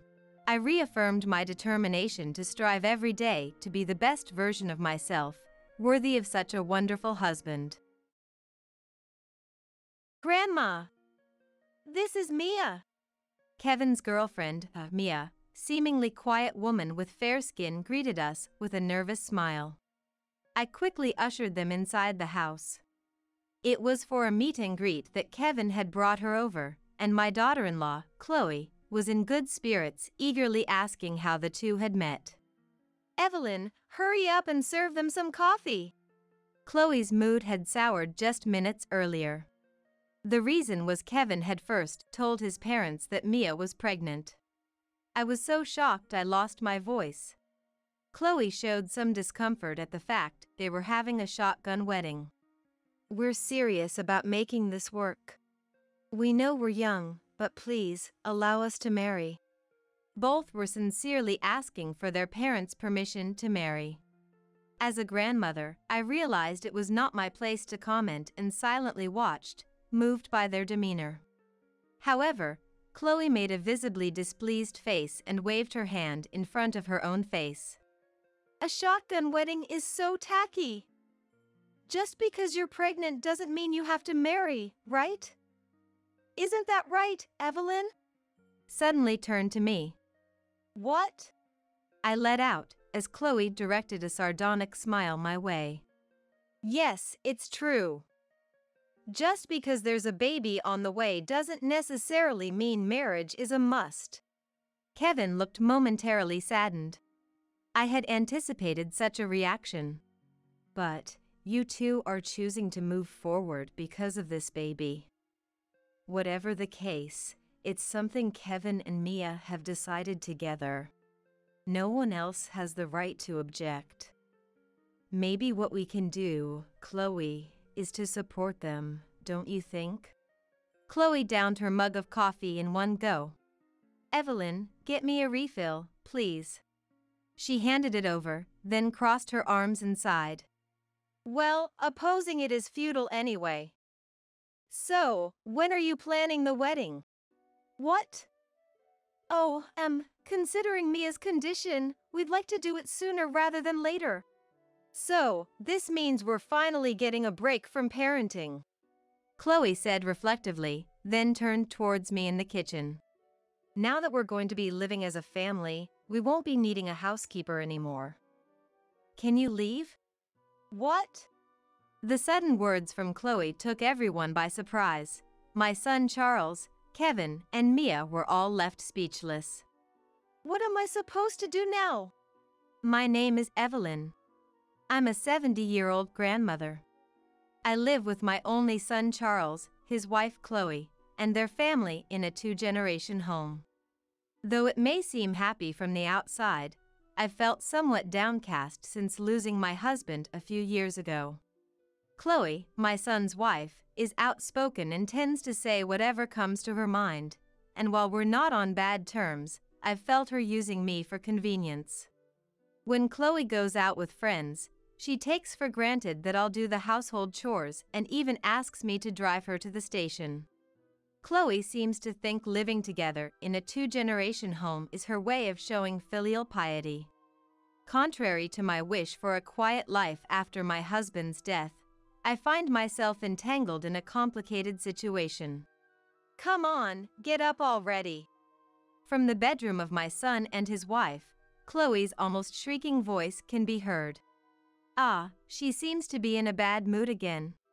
Though Charles was working till late last night, he was woken up at the usual time on his day off and hurried to get ready to go out. I quietly spoke to Charles when I encountered him in the washroom. Charles, are you okay? I'm fine, got about 5 hours of sleep. Charles smiled gently at me through the mirror while drying his face with a towel. Lately, Charles has been looking pale, and I've been worried. Despite my concerns, Charles would brush it off with, "I'm fine," which was something my husband used to say. He kept working until one day, he suddenly collapsed and passed away. That memory is always with me, and I wish Charles could rest more on his days off. Loud footsteps approached. Chloe appears at the bathroom, frowning and visibly annoyed.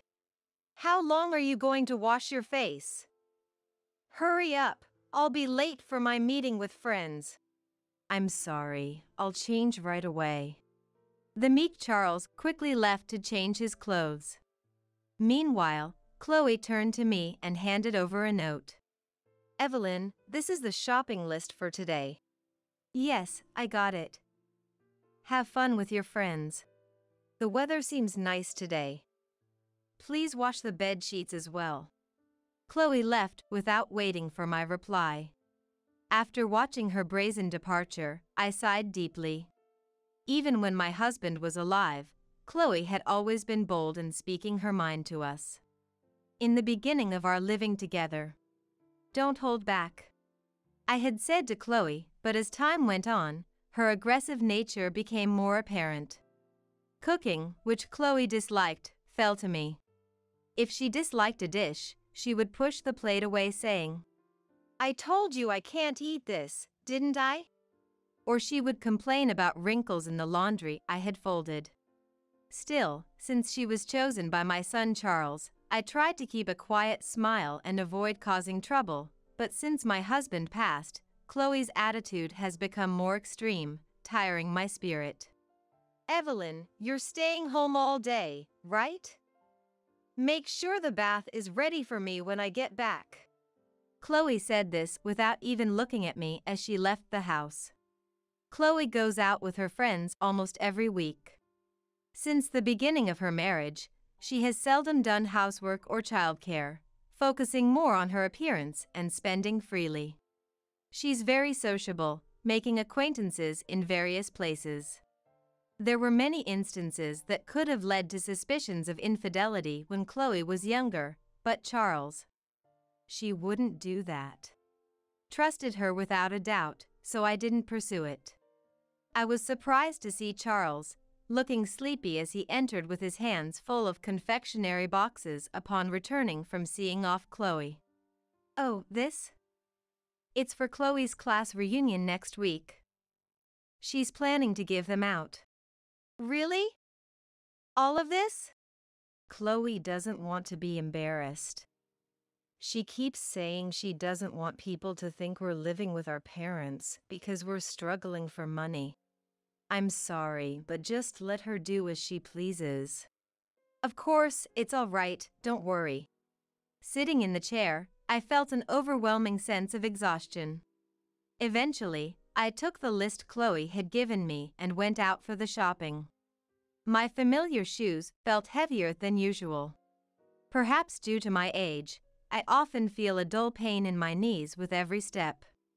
Yet, imagining Chloe's likely snide remarks about wasting gas, I gently stroked my knees, encouraging them to keep going. Returning home, sweating and carrying shopping bags in both hands, I set down the bags at the entrance and stretched my bent back when my grandson Kevin appeared. "Oh, Grandma, welcome back. No wonder you weren't home, you went out shopping." Kevin frowned slightly as he looked at the groceries I had bought. Kevin, the only son of Charles and Chloe, had become less visible around the house since starting his job last spring. Though we live together, he's often busy with work, coming home late and leaving early in the morning. And on his days off, he dresses up and goes out. It's rare for Kevin to be at home during the daytime on a weekend. Before I could even take off my shoes, Kevin took the shopping bags to the kitchen and began putting things away quickly. I glimpsed his expression and sensed a happy atmosphere. "Did something good happen?" Kevin smiled as he carefully placed eggs from a carton into the refrigerator. "Actually, there's someone I want to introduce to you." I'm thinking of bringing her home next week. Introduce someone? As I processed what that meant, I realized my grandson had reached the age for such things. Introduce someone? Could it be what I'm thinking? It might be. Grandma, there's something I've been thinking about for a long time. Something you've been thinking about? Yes. I can't talk about it just yet, but I promise I will someday. But first, would you meet the person I want to introduce? Kevin spoke with excitement, and I couldn't help but smile. I was curious about what he had been thinking about, but more so about the kind of woman he would bring home. Growing up, Kevin had never brought a girlfriend home. His absence from home since starting his job, I realized, might have been due to dating. For the first time in a while, I forgot about the usual annoyances and hummed a tune while cleaning. Of course, I had informed Chloe and Charles about this matter, but Charles only muttered, "Marriage, huh?" while Chloe seemed unamused. On their next day off, Kevin brought the woman he wanted to introduce to our home. Chloe had asked me to clean up the front of the house, and while I was sprinkling water, I became a bit wary when an unfamiliar car stopped, but seeing my grandson waving from the driver's seat with a smile, I felt relieved. The car was a rental. Perhaps Kevin had gone to the trouble of renting a car to pick her up. I almost laughed inwardly, thinking Kevin must be quite smitten.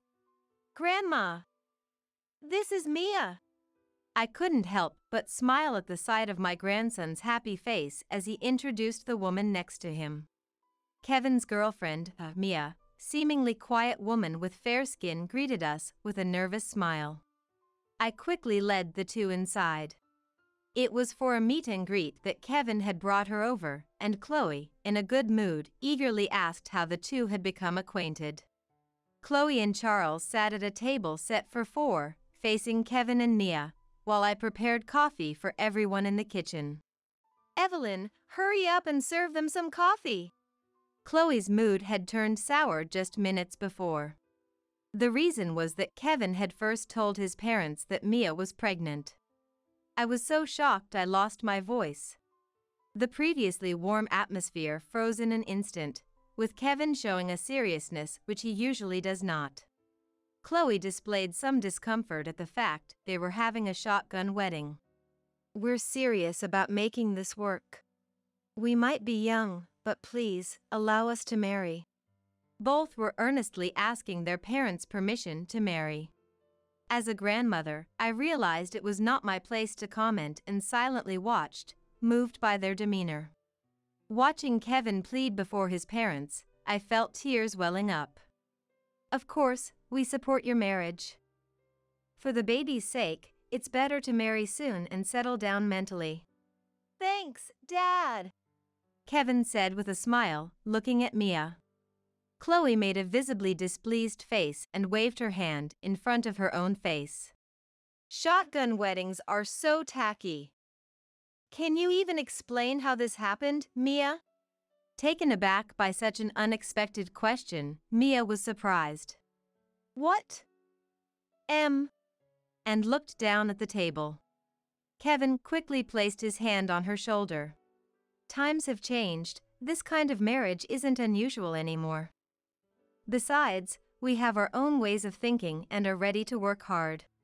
Kevin, you offered to marry because Mia got pregnant, didn't you?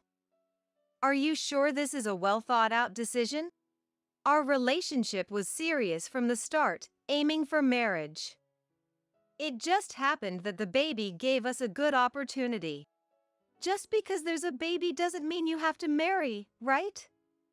Isn't that right, Evelyn? Chloe suddenly turned to me. What?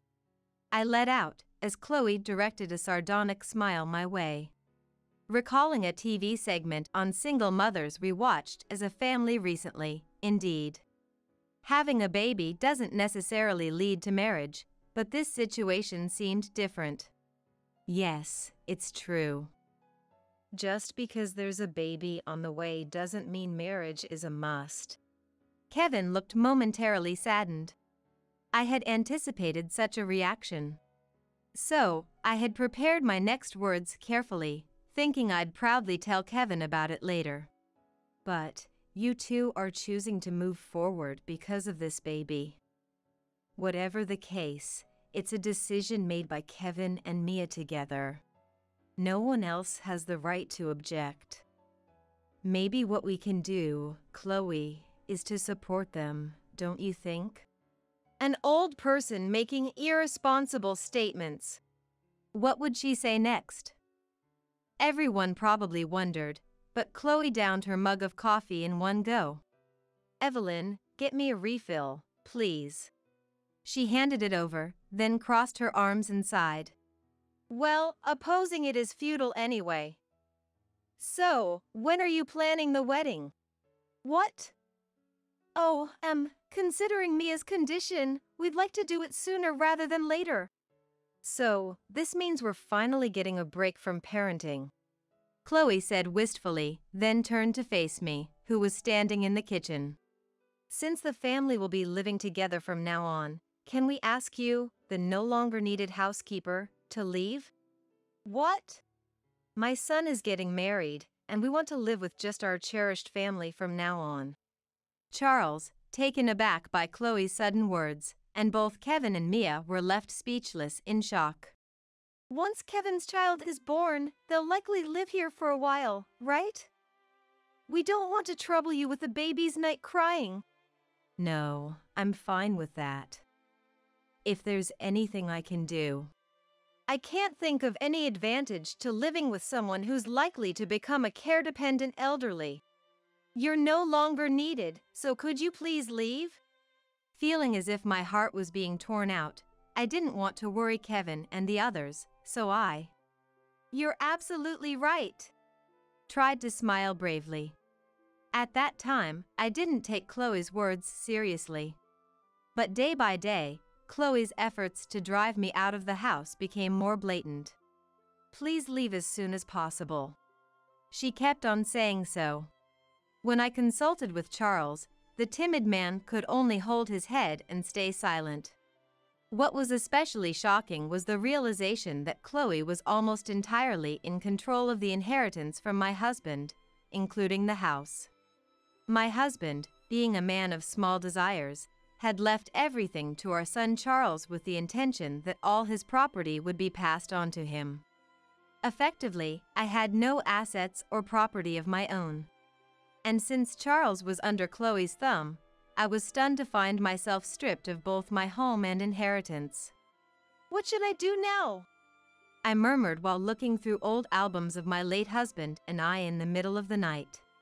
He was always gentle, never angry, just calm. Was it his nature that allowed Chloe to become so selfish?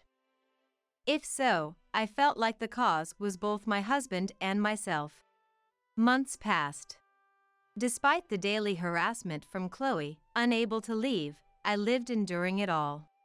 One day, while I was taking a shower, the water suddenly turned cold.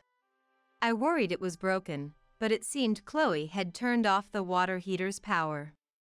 Thinking she probably didn't know I was in the bath, I turned the power back on, but it was immediately turned off again. Realizing it was harassment. Could you not turn off the power while I'm bathing? I asked. It's a waste of electricity. Only to be shouted at. There were even times in the dead of winter when I had to rinse off with cold water. Exhausted, I consulted Charles. Could you bathe while Chloe is out? But he could only weakly suggest. Wondering how he became so spineless, I sighed in disbelief. Even as Chloe said with a snide smile every time we met. Please rent an apartment and live there as soon as possible. I was powerless to do anything. Amidst these oppressive days, a piece of bright news was brought in. Mia had finally given birth to a healthy baby. For a moment, Chloe and I celebrated wholeheartedly, tears in our eyes as we laughed together. Now, if only you'd leave the house quickly, I'd truly be happy. Chloe's smile suddenly turned cold as she spoke to me. I doubted the woman's character before me. Charles looked away, pretending to be engrossed in the newspaper, as if he had nothing to do with it. Though Chloe was the one who strongly wished for Kevin and his wife to stay at our home, she wanted nothing to do with the baby's care. I did everything I could to help Mia, who always deeply thanked me despite being overwhelmed with caring for the baby. "Thank you so much for everything. Don't worry about it. You're going through the hardest time right now, and if there's anything I can do to help, I will." That was a heartfelt sentiment from me.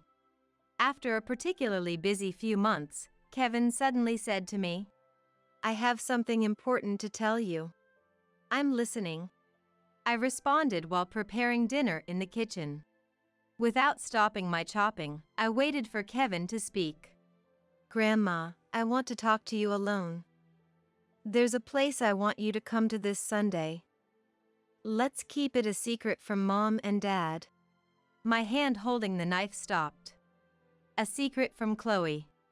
When I looked at Kevin, he had a subtle smile as if trying to hide his joy.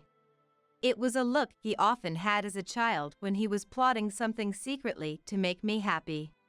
Kevin had always been close to me and my late husband since he was little. Looking back, maybe Chloe felt that her only son's affections were being stolen by me and my husband. That wouldn't have been fun for Chloe. Probably that feeling continues, and Kevin realized that when I'm with Chloe, I feel intimidated and can't speak my mind.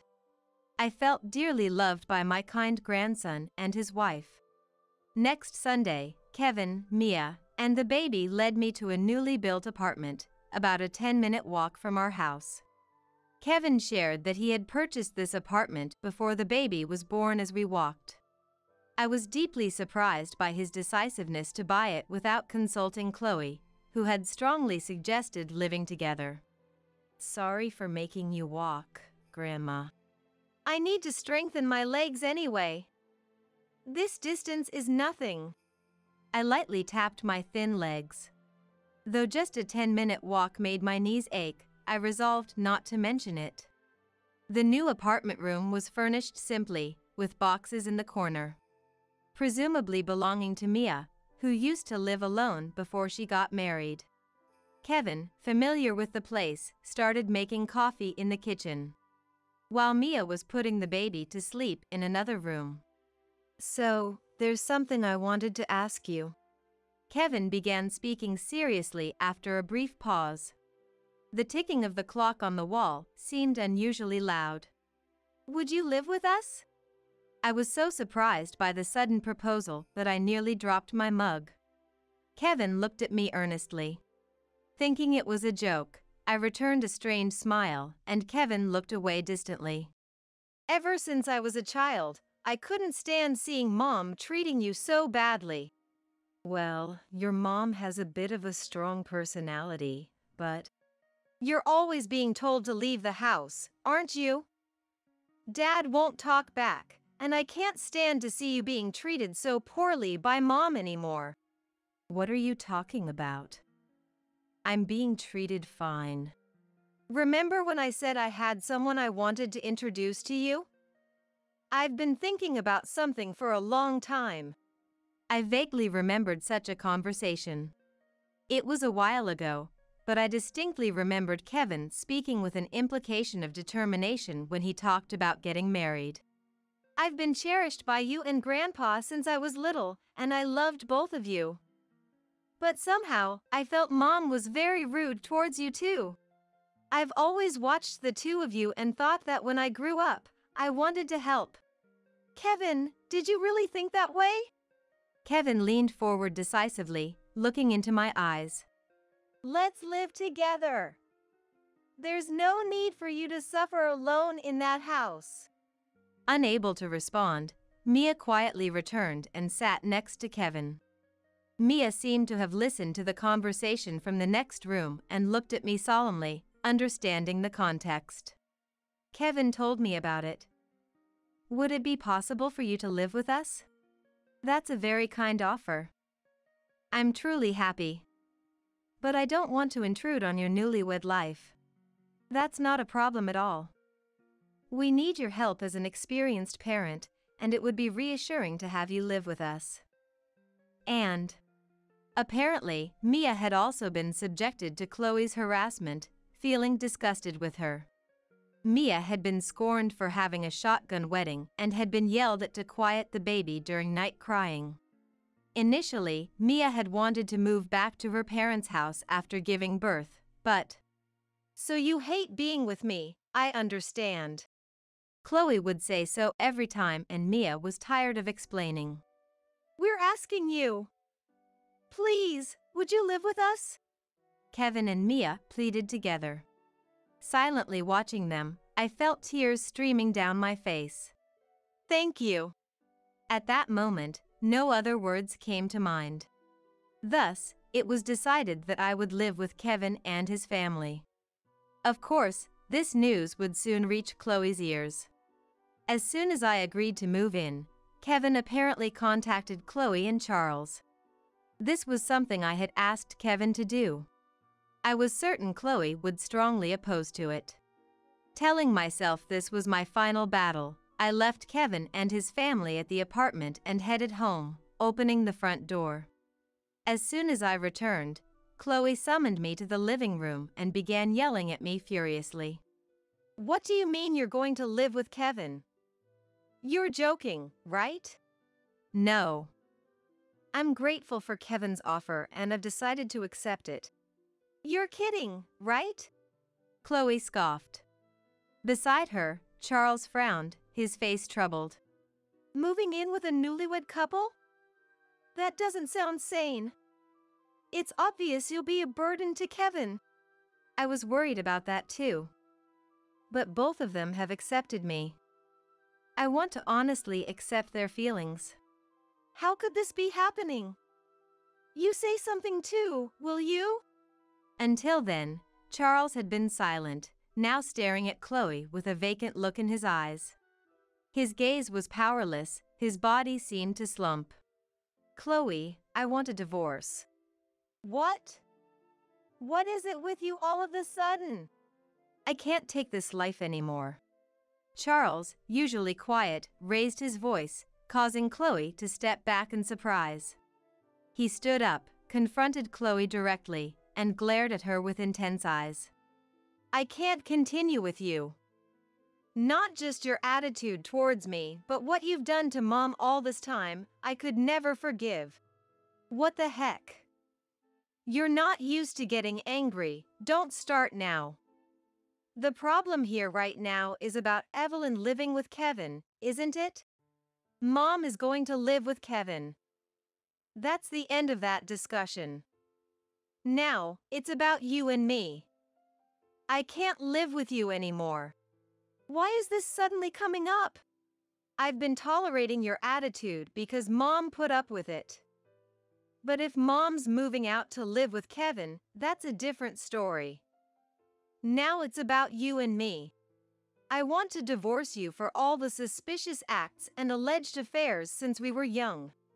"I haven't done anything like that." Chloe, unusually flustered, looked away, her eyes darting around.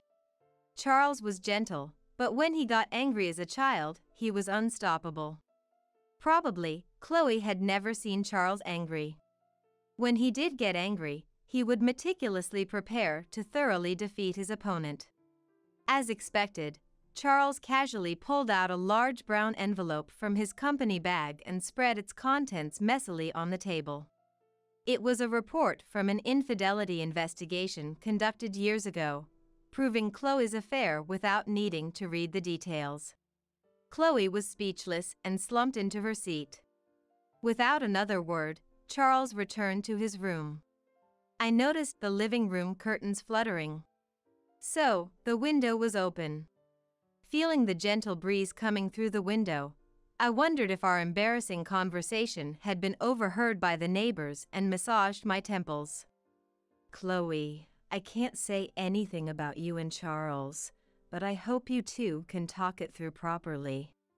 Chloe just sat there silently, not answering. Then, it came to a lawsuit because Chloe refused to divorce, but the investigation into the affair was the final blow, and the divorce was finalized. I heard rumors that Chloe didn't change her aggressive self even after the divorce, and people gradually distanced themselves from her, leading her to live lonely days. By the time the divorce was finalized, I had already been living with Kevin and the others for 6 months now. I was feeling happy every day, helping with the care of my great-grandchild. Then one day, Grandma, Dad's here. returning from a walk with my great-grandchild, Charles was sitting in the apartment living room with a serious expression on his face. Seeing my son's face for the first time in 6 months since I left the house, he seemed somewhat healthier. After laying down the great-grandchild I was holding to bed, I smiled at Charles. "Have you been able to sleep since the divorce?" Thanks to you, I've been getting about 8 hours.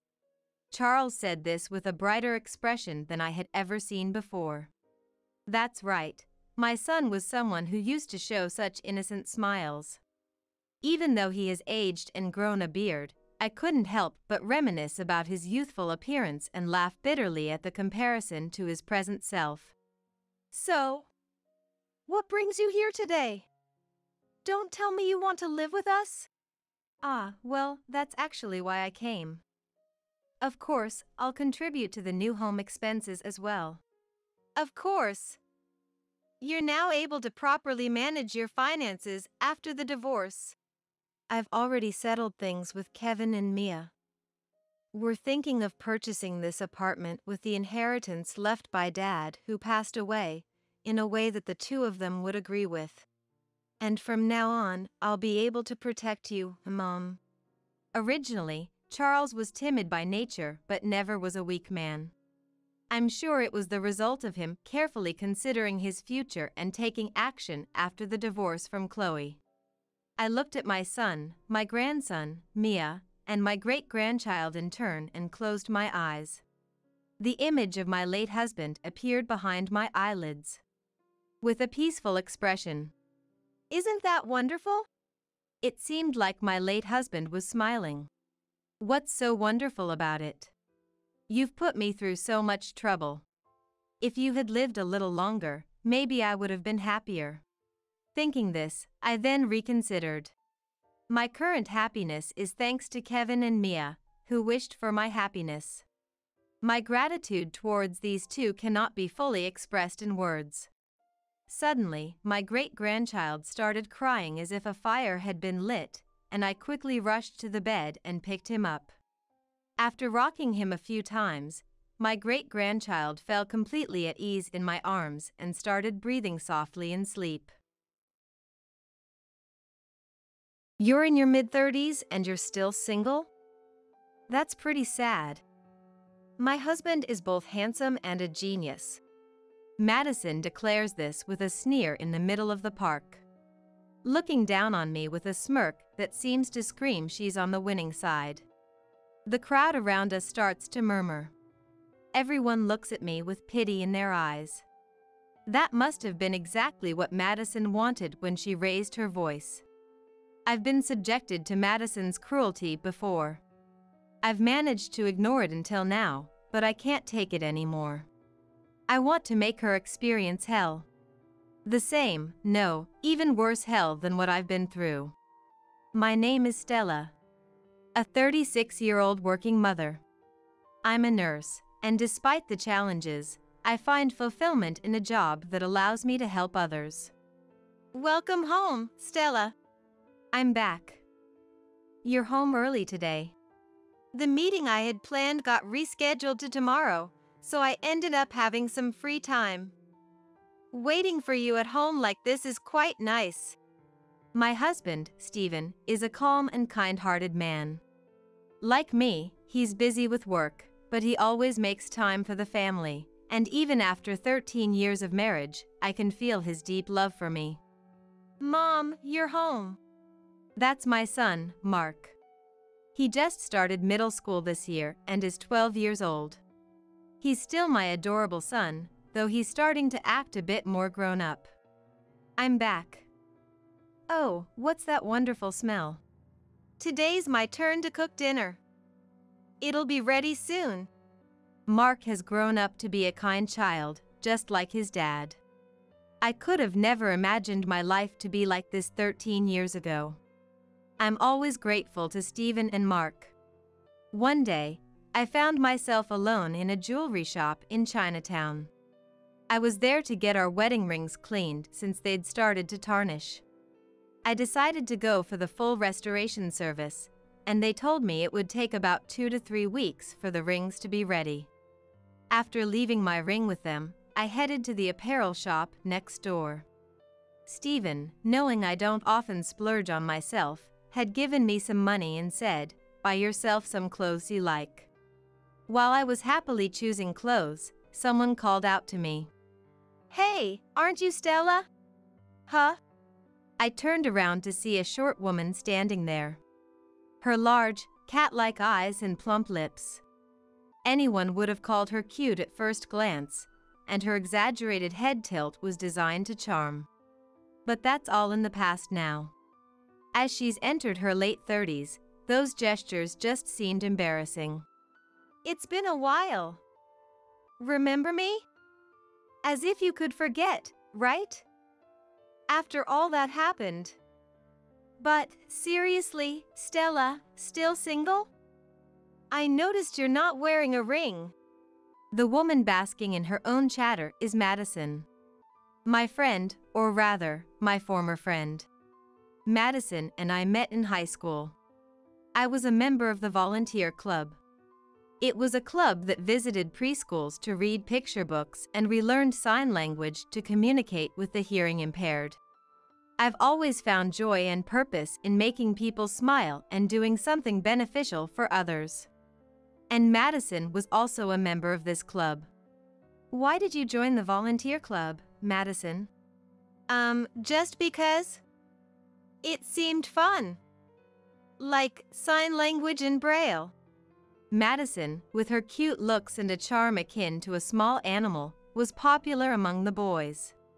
Wow, Stella, you've already learned that much sign language. You're really talented. Really? Thank you. Madison often complimented me, which meant a lot since I didn't have much confidence in myself. She also gave me advice on love. "Hey, I'm going to start dating Brian." "It's all thanks to you, Madison." "Really? Congratulations." Perhaps because of her popularity and continuous advice, I got a boyfriend for the first time in my life. His name was Brian. A senior in the top high school in the county, aiming for medical school, a true elite. Brian and I met at a cram school. We happened to be going the same way home, and after talking a few times, there was a mutual attraction, though he hadn't made a move. After consulting with Madison, she said, "You should be the one to go for it." So, I asked him out and we finally became a couple. Madison, thank you so much. No problem, we're best friends, right? We'll always be together. Our friendship came to an end when Madison stole my fiancé.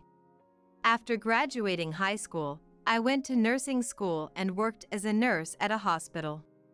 Brian, having passed his medical licensing exams, proposed to me, and we got engaged. I was on top of the world. Then, I received a phone call. It was from Madison. After high school, Madison went to a distant university, got a job, and didn't return to our hometown. We only met once or twice a year. Madison mentioned she would be coming back home soon, and I thought it would be a good opportunity to introduce her to Brian, so the three of us planned to meet. On the day the three of us met, Madison's face lit up the moment she saw Brian. Brian, you're so handsome. And such great taste in clothes, and plus you're a doctor too? Totally my dream guy. Yes, but I still have a lot to learn. Smart and high-earning. Guess you're not short on cash, Stella. Share some with me, will you? What do you mean share? I found myself grateful for Madison's presence in my life, the only one with whom I could exchange such jokes. A month had passed by. Late at night, I got a call from Madison. Sorry, Stella. For what? Madison chuckled as if she was holding back a big secret. I only meant to take a little bit from you. But he was surprisingly easy to win over. So, I ended up taking everything, not just a little. It seems that during our meeting, Madison had secretly exchanged contact details with Brian. They met behind my back several times and eventually became romantically involved. Why? Why would you do that? We were. It's all a lie, obviously. What? You know, it was all calculated. I joined the volunteer club because I thought it would be full of nice, naive people, and yes, I hit the jackpot. There were so many people I could use. People who are too kind, can't judge others well, and share everything once they trust someone. Like you, Stella. Thanks to that, I knew everything about Brian, his likes, dislikes, personality, and even his taste in women. From there, it was an easy win for me. I'm way cuter than you, after all. You're lying, right? Madison? I never expected you to bring along such an impressive guy. Thanks, Stella. The call ended. Later, Brian officially called off our engagement, and the next year, he married Madison. Madison had a baby. That much was detailed in a letter she sent, making sure I knew. I moved far away, rented a house, and changed jobs to avoid any interaction with them. I hadn't met either of them since then. Brian's made quite the name for himself. He's working at a big hospital now, and we've moved. All thanks to you, Stella. Realizing that was her way of saying thanks for giving me Brian, I bit my lip. I don't dwell on the past. I put the clothes back and left the store. After returning home, I acted as if nothing had happened in front of my family and went to my bedroom, claiming I was tired. I never thought I'd run into Madison again. I was considering taking a nap until dinner to forget everything when my phone's notification sound went off. A friend request? It was from a social media account I had registered long ago and hadn't been using. Opening the app, I was surprised. A friend request from Madison. Why? Feeling there must be some intention behind it, I checked her profile and found a post from 10 minutes ago. Met Stella today. Really nostalgic. She's as plain as ever. But still my dear friend. Here's a photo of Stella picking out clothes. The photo showed me choosing clothes alone. She must have taken it before approaching me. The post had many comments. Wow, Stella really has no taste. Hasn't changed a bit since high school. So funny. Madison's so kind to help her choose. Unable to bear it any longer, I closed my phone. She must have sent the friend request just to show me this. Mocking me, exposing me in a public space. This was too cruel. How much more did she need to belittle me to be satisfied? A firm resolve for revenge began to stir within me. Today, I found myself back in Chinatown. A famous large department store had apparently opened nearby, and today, there was an opening sale with a 10% discount at all stores. Thanks to the sale, the department store was bustling with activity. After finishing my shopping, I was waiting on a bench in the plaza. That's when I heard a familiar voice. Hey, is that you, Stella? What's this? Did the poor thing get lured in by the sale? Madison! It was the opening day of the famous large department store. I had been wary, hoping not to run into Madison, yet here she was. I was just here waiting for my family. Never thought I'd run into you, Stella. That's right. I'm waiting for someone too. Oh, your family? But you're single, aren't you? Got dumped by someone, right? Hey, Brian. Brian was next to Madison, turning his face away from me, looking uncomfortable. Mom, is this the lady Dad dumped? She looks so plain and uncool. A girl who looked like she was in middle school laughed at me. Madison put her hand on the girl's shoulder, beaming proudly. This is Mia, my pride and joy. She's smart like Brian and goes to a prestigious middle school. She's super cute, right? She's an influencer with 10,000 followers on social media. We're like the successful mother-daughter duo. They both let out a vulgar laugh just as my son approached. Mom? Mark runs over to me. Seeing Madison's puzzled look, I said to her, "Let me introduce you. This is my son, Mark." Madison was taken aback. Huh? You have a kid? Well, he's got a plain face just like you. Then Nia tugged at Madison's arm. Wait, Mom, this is Mark. The super popular YouTuber with 500K subscribers. He's really smart and makes puzzle and quiz videos with his friends. And he's the current heartthrob. He looks even more handsome in person. Wait, what? I'm Mia, an influencer. You know me, right? Can we exchange contacts? Mia's eyes glistened as she gazed up at Mark, staring intently. Just like Madison used to. Mia? Never heard of you. Plus, I heard from a distance how you were mocking my mom. I don't like people who insult others' families. But, hey, why didn't you tell me, Mom? You got me dumped. It's your fault. Mia, I'm a big fan of his. I looked forward to his videos every day, solved puzzles, and always sent comments, hoping to meet him someday. Why is this happening to me? I hate you, Mom. Mia, wait. Don't touch me. Mia shook off Madison's hand and ran away crying. Madison, visibly shaken, turned to me with a furious look. So what if your son is whatever he says he is? Brian works at the top university hospital in this area. I taught him everything so he could advance his career. Even how to cover up little medical errors. I mean mistakes, you know. Hey, Madison, don't talk about that. You must be some miserable single mother, right? Not wearing a ring. Being single at 36, what a late bloomer. My husband is handsome and a genius, Madison said with a sarcastic smile. Then Mark exclaimed, "Oh, Dad." "Hey, Mark." Stella. Stephen, having finished shopping, approached us. I smiled sweetly at Madison. Let me introduce my husband as well. This is Stephen, a doctor at a nearby hospital. You know him, don't you, Madison?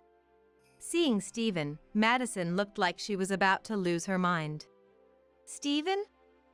The genius doctor who became the deputy director of the university hospital at 38? I nodded in response. Stephen and I met 13 years ago. After Madison stole Brian from me, I moved away to avoid them and started a new job at a different hospital. That's where I met Stephen. Back then, Stephen was a rookie doctor. He appreciated my diligent work ethic and the way I interacted with patients, deeply empathizing with my desire to help others, a sentiment I've held since my time in the volunteer club. We were naturally drawn to each other and eventually got married. And that's how Mark came into our lives. Just how did you manage to marry someone so impressive, Stella? Did you use some dirty trick? Stop it, Madison. What's it with you, Brian? Don't interfere. I said stop it. Brian slapped Madison with great force. She fell, holding her reddened cheek, trembling. What is wrong with you? Brian glared at Madison. This man is my boss. Haven't I told you before? I work at the same university hospital as Dr. Steven. You weren't listening because you were too obsessed with social media. Brian deeply apologized to Stephen and me. I'm terribly sorry for my wife's insult. Madison, I'm truly sorry. Stephen looked down at Brian and growled. You were talking about medical errors earlier, weren't you? That was just my wife's nonsense. I recall there was a medical error at the hospital you used to work at. A nurse was accused, and she has always claimed her innocence. Yes, I think I'll have the hospital look into it again. My husband and my son both have good ears. I chuckled behind Stephen. But Brian collapsed, as if his soul had been drained. Madison was frozen, her eyes wide. I slowly began to speak. Madison, you thought I was single because I wasn't wearing a ring, but actually, it's currently being serviced. I should have told you. I'm sorry. Stella, you. Madison was shaking, her face flushed with anger. Then Stephen tapped my shoulder. Let's go home, Stella. We finished shopping, and besides, today is our anniversary. That's right. Didn't you book a restaurant? I'm starving, let's hurry. Yes, let's. We left the plaza together, leaving Madison behind. Her voice of frustration echoed behind us. What the? No. I won't accept this. I left the department store elegantly, hand in hand with my husband and son, with her voice as our background music. The dinner at the restaurant was wonderful. Celebrating our anniversary with my family, I couldn't help but feel incredibly fortunate. Yet, a bit of unease lingered. I checked my social media. Yes, it's about Madison. She might well concoct a story from today's events to mock me. I checked Madison's page. Today was the best day. Was shopping at the department store and met that genius middle schooler, Mark. My daughter even got his autograph. I'm so lucky. Snapped a photo of Mark. There was a photo of Mark from behind. Likely, she took it as we were leaving the department store. I was dumbfounded by Madison's persistence to use whatever she could. I commented on Madison's post. Delete that photo right now. And stop lying about getting an autograph. Then, a new post appeared. Some people are getting jealous. It's terrible to accuse me of lying when I'm not. The comments were filled with support for Madison. It was the usual scenario. There was no other choice. I decided to take a final measure. Later, I received a notification on social media. It was a friend request notification. The name was Madison too. An apology, perhaps? Though I had no expectations, I accepted Madison's friend request. Immediately, a message arrived. Stella, what have you done? My account got deleted because of you. What are you going to do about it? What am I going to do? I've told you repeatedly to delete it, and you wouldn't listen. I simply told Mark the truth. I informed Mark about Madison's post. We couldn't let the unauthorized photo and lies go unchecked, especially since it was harmful to Mark. Mark took it seriously and posted a video warning. Somebody's been posting my photos on social media, which were taken without permission. I didn't sign anything. Despite requests from me and through my parents for deletion, all were ignored. Taking photos without consent is a crime. Please stop doing this. Mark's fans quickly identified Madison's post, and after many reported it, her account was suspended. The friend request now was from Madison's new account. The 2 in the name likely meant it was her second account. She must have registered again with a new email, but her fixation towards social media was astonishing. How much effort do you think I've put into my posts? Thinking of the text, selecting the photos. Then why not put that effort into your new account? Post the truth and use proper photos, and you won't have your account suspended again. Shut up. Don't tell me what to do. And don't message me again. She was the one who reached out to me in the first place. I sighed and put down my phone. Later on, Madison began posting on her new account. Madison posted about her glowing daily life, fun girls' nights out, and parties. The friends appearing in photos with Madison were always the same group, including some from the volunteer club. Then, I received another friend request. I was curious but recognized the name upon seeing it. It was Olivia from the volunteer club, a frequent presence in Madison's posts. I hadn't talked to her much, but I remembered her face and name. Long time no see, Stella. It's been a while. How have you been? Yes, well, actually, I wanted to talk to you about something concerning Madison. Do you have the time? Of course. What's up? Madison always posts these flashy pictures on social media, surrounded by lots of friends. But it's all a lie. Everyone's being blackmailed into participating. Madison would dine out, claiming she's introducing them to good places, and then make everyone pay for her share. I was speechless. Finally, understanding the reason why members of the volunteer club appeared in Madison's photos. Is that true? Yes. Remember when Madison was criticized for taking unauthorized photos? Right after that, she contacted me. I've been complying, but I'm lost about what to do next. That's why I reached out to you, Stella. I saw you commented on that controversial post, so I thought you might support me. I thought for a moment. You mentioned being blackmailed. What kind of leverage does she have? She claimed to have seen me verbally abusing other members back when we were in the volunteer club, even threatening to expose this to my family. But I have no recollection of such actions. She insists she has evidence, and it seems others are in a similar situation. I felt something was off about Madison's claims. I suggested to Olivia. Sounds like Madison's lying, as usual.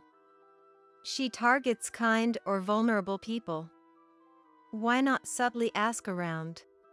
A week later, one by one, the friends started disappearing from Madison's posts. According to Olivia, when asked for details or to show proof regarding everyone's weaknesses, Madison couldn't provide any and brushed off the request. Seeing her reaction, friends, or rather, those who had been threatened by Madison, became convinced that the so-called weaknesses Madison mentioned didn't exist.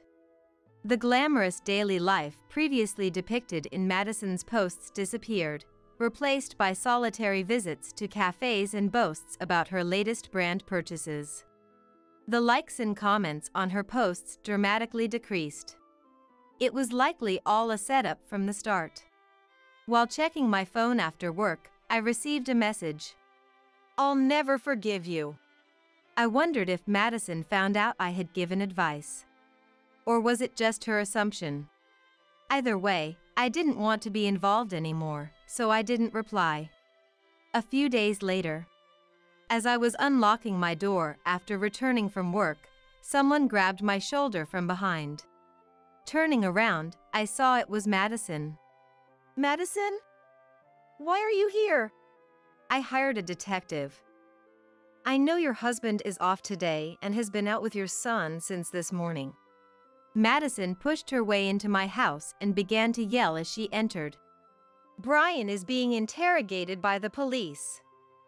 And because of Mark's photo, even Mia has been avoiding me, and all my friends are gone.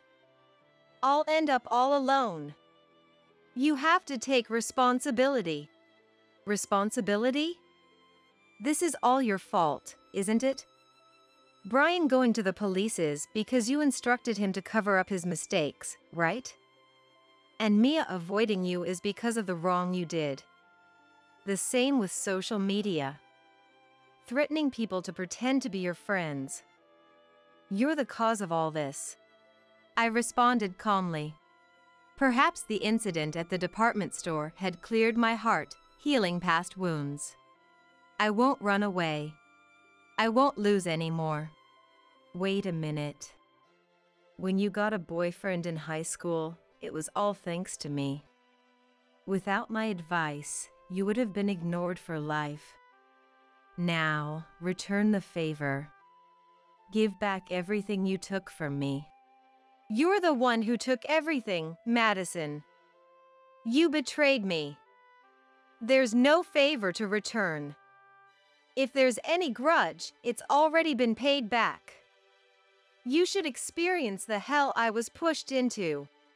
As I refused, Madison began to cry, crouching down. You're so cruel. Please, we're best friends, right? Tell your husband that Brian is innocent. Make Mark tell Mia he doesn't hate him. Please, I beg you. Black tears streamed down Madison's cheeks, likely the result of her heavy eyeshadow and mascara dissolving in her tears. Madison's face was a mess. She continued to cry, covering her face with her hands as if she were playing the victim. During this, I quietly went to the bathroom and made a phone call to a certain place. After a while, the doorbell rang, and the door was opened from the outside. What? What's this? Madison shivered. We received a report about this house. Yes, she forced her way in here. It was the police officer I had called. The officer knelt down to Madison's level. You're suspected of trespassing. We've also received several complaints about noise from the neighbors, so you'll need to come with us to the station. The officers handcuffed Madison and led her to the police car. Of course, she resisted. No, I'm innocent. Somebody, anybody. Madison was pushed into the police car and taken to the station. Stephen and Mark were surprised by the event, but were more amazed that I had handled Madison calmly. They were relieved I was safe and hugged me, saying, "We're so glad." That night, Stephen and I were in the bedroom. Stella, I have some good news. Good news? Madison's husband, well, my subordinate, seems to be under investigation for medical malpractice. Rumor has it he's almost certainly guilty. Is that so? Madison had been malicious since high school, probably desperate to elevate Brian for her own gain and status. Eventually, Brian was arrested by the police. The scandal of a doctor blaming a nurse for his mistake was sensationalized in the media, exposing their wrongdoing. Madison was also arrested for instructing Brian to cover up the mistake. Both ended up in prison, together. The victim of the medical malpractice is preparing to sue, and it seems both Brian and Madison's lives are effectively over. That goes the same for their daughter Mia. Stella, isn't this dress nice? I like it. It looks like it would suit Mom. Really? Let me see. We were at an apparel shop, the three of us. The last time I came here alone, Madison interrupted me, and I ended up going home without buying anything. So, we decided to come back together. I tried on the dress that Stephen and Mark recommended. Isn't it a bit plain? Not at all. It suits you. Exactly, being plain doesn't mean it's bad. If it suits you, then it's all good. I was happy to hear their words. Yes, you both are right. I want to continue spending peaceful days with my family of 3.